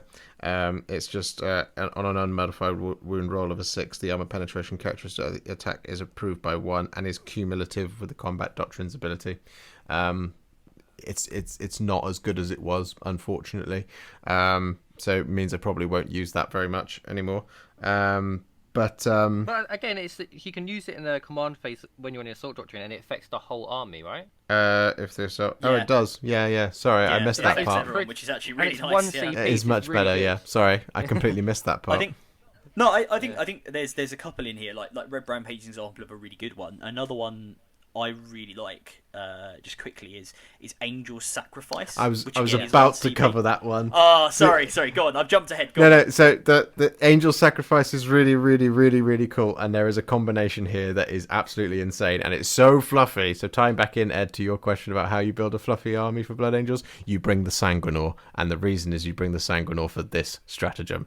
So the stratagem is use the stratagem in the fight phase. Select one Blood Angels character unit from your army. Until the end of that phase, each time an enemy unit is selected to fight, if a model in that unit is within engagement range of that character unit when your opponent is selecting targets for its attacks, those attacks can only target that character unit. And because the new Sanguinor rules give him an ability to heroically intervene out of Deep Strike, so onto the table, so you can use him to rescue a unit, play the Angel Sacrifice to keep that unit safe, so that unit can only strike him. It's so good. It's so awesome that, like, if you've got a unit of Death Company you really want to keep alive, and you've got the Sanguinor off the table waiting to come in, you can bring him on to heroically intervene and then make sure that the opponent can only hit him rather than that unit of Death Company, keeping them safe. Yeah, and it's just crazy. I think another good one, just because we're now talking about, Sanguinor is one of those unique Blood Angels, character data sheets that we have in this supplement, and he is just awesome. But one of the other ones that's worth touching on as a link to a stratagem is Chalice Overflowing, which is 1 CP, which is about the Sanguinary Priest. So the Sanguinary Priest is basically the Blood Angel's equivalent of an apothecary, and I mentioned earlier that obviously while you get access to the Space Marine Codex, one of the things that is different is your apothecaries are Sanguinary Priests, which are an HQ choice rather than an Elite's choice, and again goes to this point about the HQ slot for Blood Angels being quite heavily contested. So one of the abilities that a Sanguinary Priest has is something called a Blood Chalice. And what the Blood Chalice does is, in your command phase, select one friendly Blood Angel's core or Blood Angel's character unit, excluding vehicles, within 6 inches of the model until the start of your next command phase. If the Tactical Doctrine or Devastator Doctrine is active for your army, then each time a model in that unit makes an attack, the Assault Doctrine is considered to be active for that attack instead. And the Chalice Overflowing stratagem is basically 1 CP. You can do it twice. Now, while this is quite interesting, this is one of these points in this supplement where there is, shall we say, a little bit of debate in the community about exactly what this ability does, which is sort of why I'm bringing it up. So the Blood Chalice ability, the way that most people read this, and if you've listened to other podcasts, videos, one thing you'll hear people say is they talk about this and they go, oh, you select a unit, they go into the Assault Doctrine, or they're treated as if they're in the Assault Doctrine. And obviously the Blood Angels get their Savage Echoes bonus in the Assault Doctrine, right? Arguably, and this has been mentioned, I think Sandman and I were talking about this the other day. I think Brian Pullen over on Tabletop Titans, who we talk about a lot. I think they name drop. Yeah, they mentioned this. Is technically, and someone who wants to be that guy might do this. The way it's worded, so I'll just read it again. If the Tactical Doctrine or Devastator Doctrine is active for your army, each time a model in that unit makes an attack, the Assault Doctrine is considered to be active for that attack instead. So the argument is that the way this is worded is that it means the Assault Doctrine is applied to an attack, so you get like the additional AP on a melee weapon. It doesn't apply to the model, so you don't get the extra attack that you get for Savage Echoes purely by having other attacks. If you see what I mean, does that kind of make sense, right? Yeah. However, again, my take on this, and I'm not just saying this as a Blood Angels fan, Sandman and I, obviously Sandman is the big Dark Angels player, we've talked about this, and our view, I think if I may speak for him for a second, is don't be that guy. The intention of this, absent an FAQ from G-Dubs, which may well come along and I may well have to eat my words, I would think the intention here is that Sanguinary Priest can put a unit into the Assault Doctrine. I would hope that's the intention anyway, because I think that's what they're trying to get at. So realistically, you probably do get your additional bonuses from that. But it's one of those things where you may see it, as we get back to tournaments, absent an FAQ, this may come up and it may be a point of interpretation. But yeah, that's the Sanguinary Priest and his ability and the controversy, perhaps, about that. Yeah, and the only thing with the Sanguinary Priest is that he has a jump pack which makes him more mobile, which makes him more appropriate for a melee army. If you want to be more considered approach, that stratagem is absolutely useless if you take Brother Corbulo, because his chalice is an aura, so everyone gets it. I was going to mention that he's good, but also Dante. Something that we should also mention, because we just mentioned some of the epic D stratagems. So Dante's got an improvement where he gets to use. It's called the Epic Hero of the Imperium. Once per battle, this model is selected to use in an epic D stratagem. This stratagem costs 0 command points, so he could be that guy who just takes all those hits for his fellow brothers, or he could fight for free if he dies, which is kind of cool. It's really strong. It's really good. And really strong. Do you know what? Sorry, just going back to something we were talking about pre-recording the podcast. So one of the things we were talking about before this was the fact that one of the things that Dante gives you is he gives you 1 command point. Yeah. Right, and to go back to the lore we were talking about earlier, Dante is the Lord Commander of the Imperium Nihilus, right? He's in this really, strong position, and he only gives you 1 command point. And we were all saying that's a bit weird when Marnius Calgar, the spiritual liege of the Ultramarines, he gives you 2, right? By virtue of being the Space Marine, the Ultramarines chapter master, which is a bit odd. Dante's chapter master of Blood Angels. Why doesn't he give you 2? Maybe just. This popped into my head, which is why I'm saying it, because we're talking about this epic hero of the Imperium. Maybe one of the reasons why they've done that is they've said, well, look, he gives you a command point for free, but then he also effectively does give you another one for free, albeit to be used on him, because he can do an epic deed stratagem, for nothing. So maybe that's the rules writers' logic there. Sorry, just to bring in something we were talking about before recording. Yeah, he's also Chapter Master, and his rules have been changed to be in line with Chapter Master. They weren't at the end of 8th, which was annoying. He still had reroll or failed hit rolls. Failed, which was a bit annoying, because everybody else's rules changed to just reroll hit rolls. His didn't change in line with that. But I mean, he's still Dante. He's still really good, and you can build your army around him. You obviously want to take things like Sanguinary Guard with him. You want him to be kind of, if you're going to use him, you want him to be, at the center of a melee bomb. He doesn't make it into most Blood Angels lists because of his points. He is always really, really expensive. The chapter, a captain with a thunder hammer and jump pack was just 1,000 times better than Dante. One of the things I've noticed with Dante is that he's lost his ability to just munch characters. He used to have reroll wound rolls against characters, enemy characters, which was really quite good with the Axe Mortalis, which is, +3 strength, -3 damage too. That just goes through any characters. He's gained. I'm not sure if he's gained this. You're about to tell me, but he's got a -1 to hit now. He has gained that, so all sanguinary things. His is different. So his is in shooting and in combat. If you look at the Sanguinary Guard, it explicitly says, because their one's called the Angelic Visage, which is just in melee attacks, whereas his is the Death Mask of Sanguinius, which is just says when attack roll is made against him. No, cool. He has got better. He is still quite expensive, and he's a chapter master, guys. He's good. I've got him ready to paint him. I just haven't got around to him for ages. Just because I ran a Death Company heavy list. I am veering more towards doing a Sanguinary Guard list now that everyone thinks that Sanguinary Guard are worse. Well, I mean, it's worth it. I mean, you say you think they're worse, right? I think they're maybe not as good as they were, but it's worth pointing out while we're talking about golden boys and talking about Sanguinary Guard so much.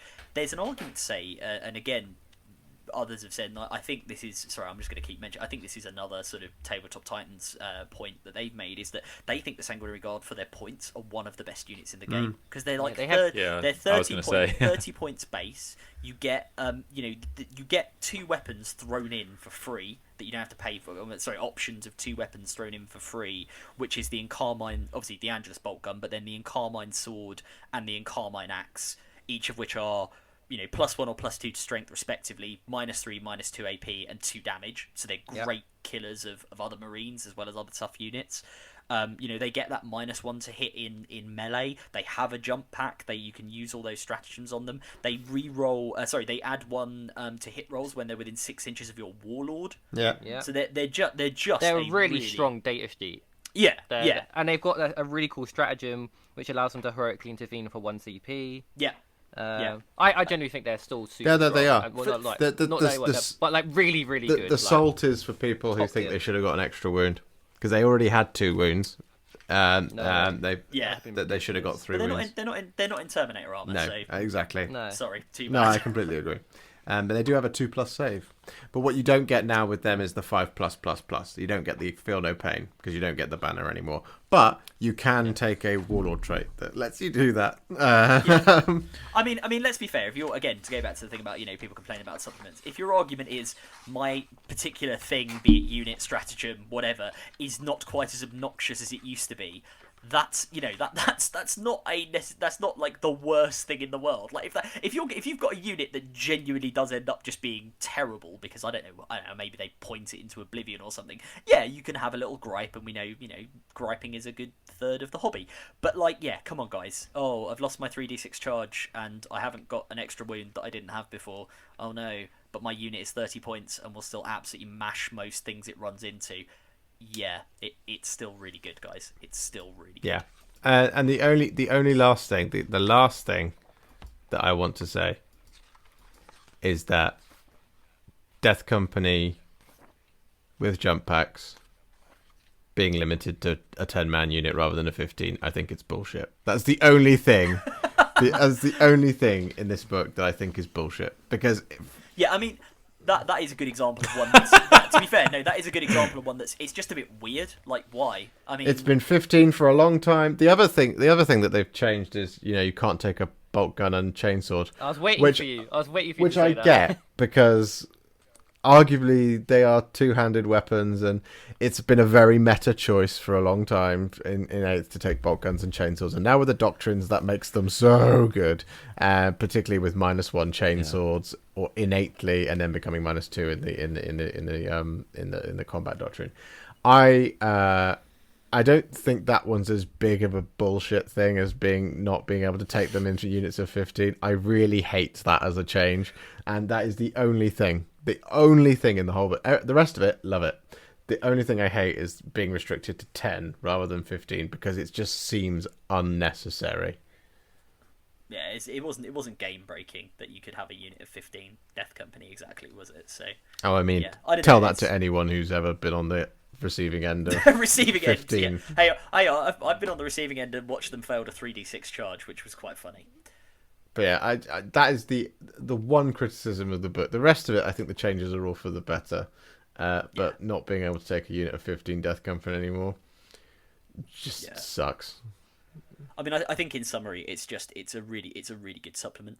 Like overall, again, there are some lateral moves, there are some side grades where things have changed, but on the whole, there are combos that are in this, and we've touched on a couple of them, which are really strong. And again, not to overemphasize this, but having access to the whole of the Space Marine Codex as well. Like, we already know that's a really strong codex, and then you're adding on a supplement with lots of additional sort of spice and stuff that you're adding on top, which just makes you even better. Yeah. I mean, again, a really quick, really easy example.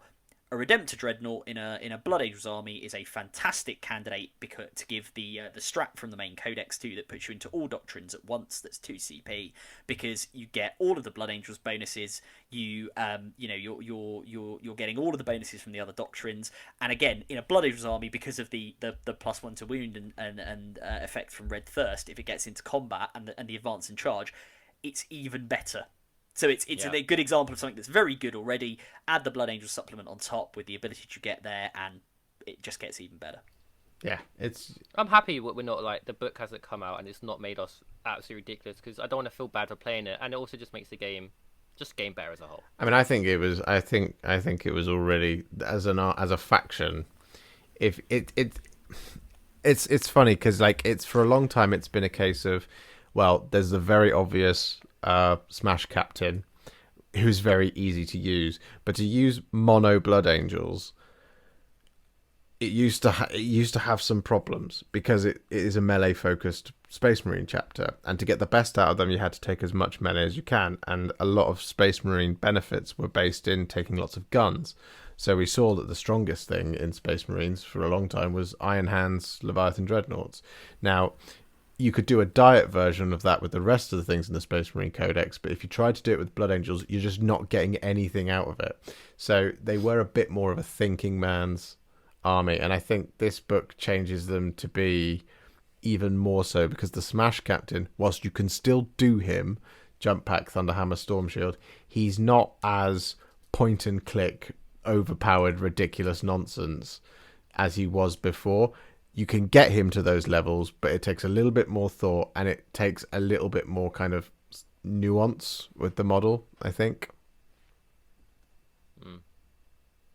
So, yeah, I think it's a brilliant book. Yeah, well, I think, to be honest, I do think it's the best army in the game now. I'm not going to lie. Until the Dark Angels Codex, right? No, because I don't think, if the Dark Angels Codex, it depends how the Dark Angels Codex changes, so it's impossible to say, but I think it's unlikely, because I think you guys will play the mission far, far better, and that's how you win games. I think Dark Angels will be like they are now, which is like they are ridiculously tough and good and have some broken shit, but it's like when you go against other of those top tier armies, you're not going to win the games. You're gonna piss people off, but like that's it. Whereas Blood Angels will win the game, and handsomely. Until some absolute bum plunder Ravenwing rules come out. Yeah. I've still got serious worries that those Ravenwing rules are going to drop. No, not worries. It's exciting, really. I suppose that's probably the thing. But like with the new, I've got this just feeling that the new land speeders, there's going to be kind of an air in the community of, well, what's the point? We've got so much mobile firepower anyway. And then the Ravenwing thing's going to be less like, oh yeah, and like if you take these, you get like to do 26 mortal wounds to everything within 6 inches. Yeah. Or something nonsense like that. Yeah. Well, I hope those are famous last words, and I have to eat them in a month's time. But I think let's wrap up there. So I think, Blood Angels players rejoice. Extremely happy times for you to come. People that aren't Blood Angels players, let's just we'll have to get together and discuss how to beat these guys. So let's call it there. So Adam, where can people find you, mate? Yeah, so I am on Instagram at ADRwargaming.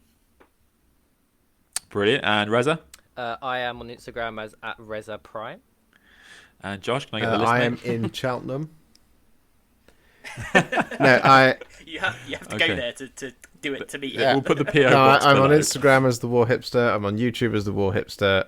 Just as Warhipster. I'm on Patreon and I'm on Ko-Fi as well as Warhipster. Yeah, and I think you might actually have a couple of. Am I right? I think you have a couple of. I have a tutorials few. On there? I think I have somewhere in the region of 11. Just because.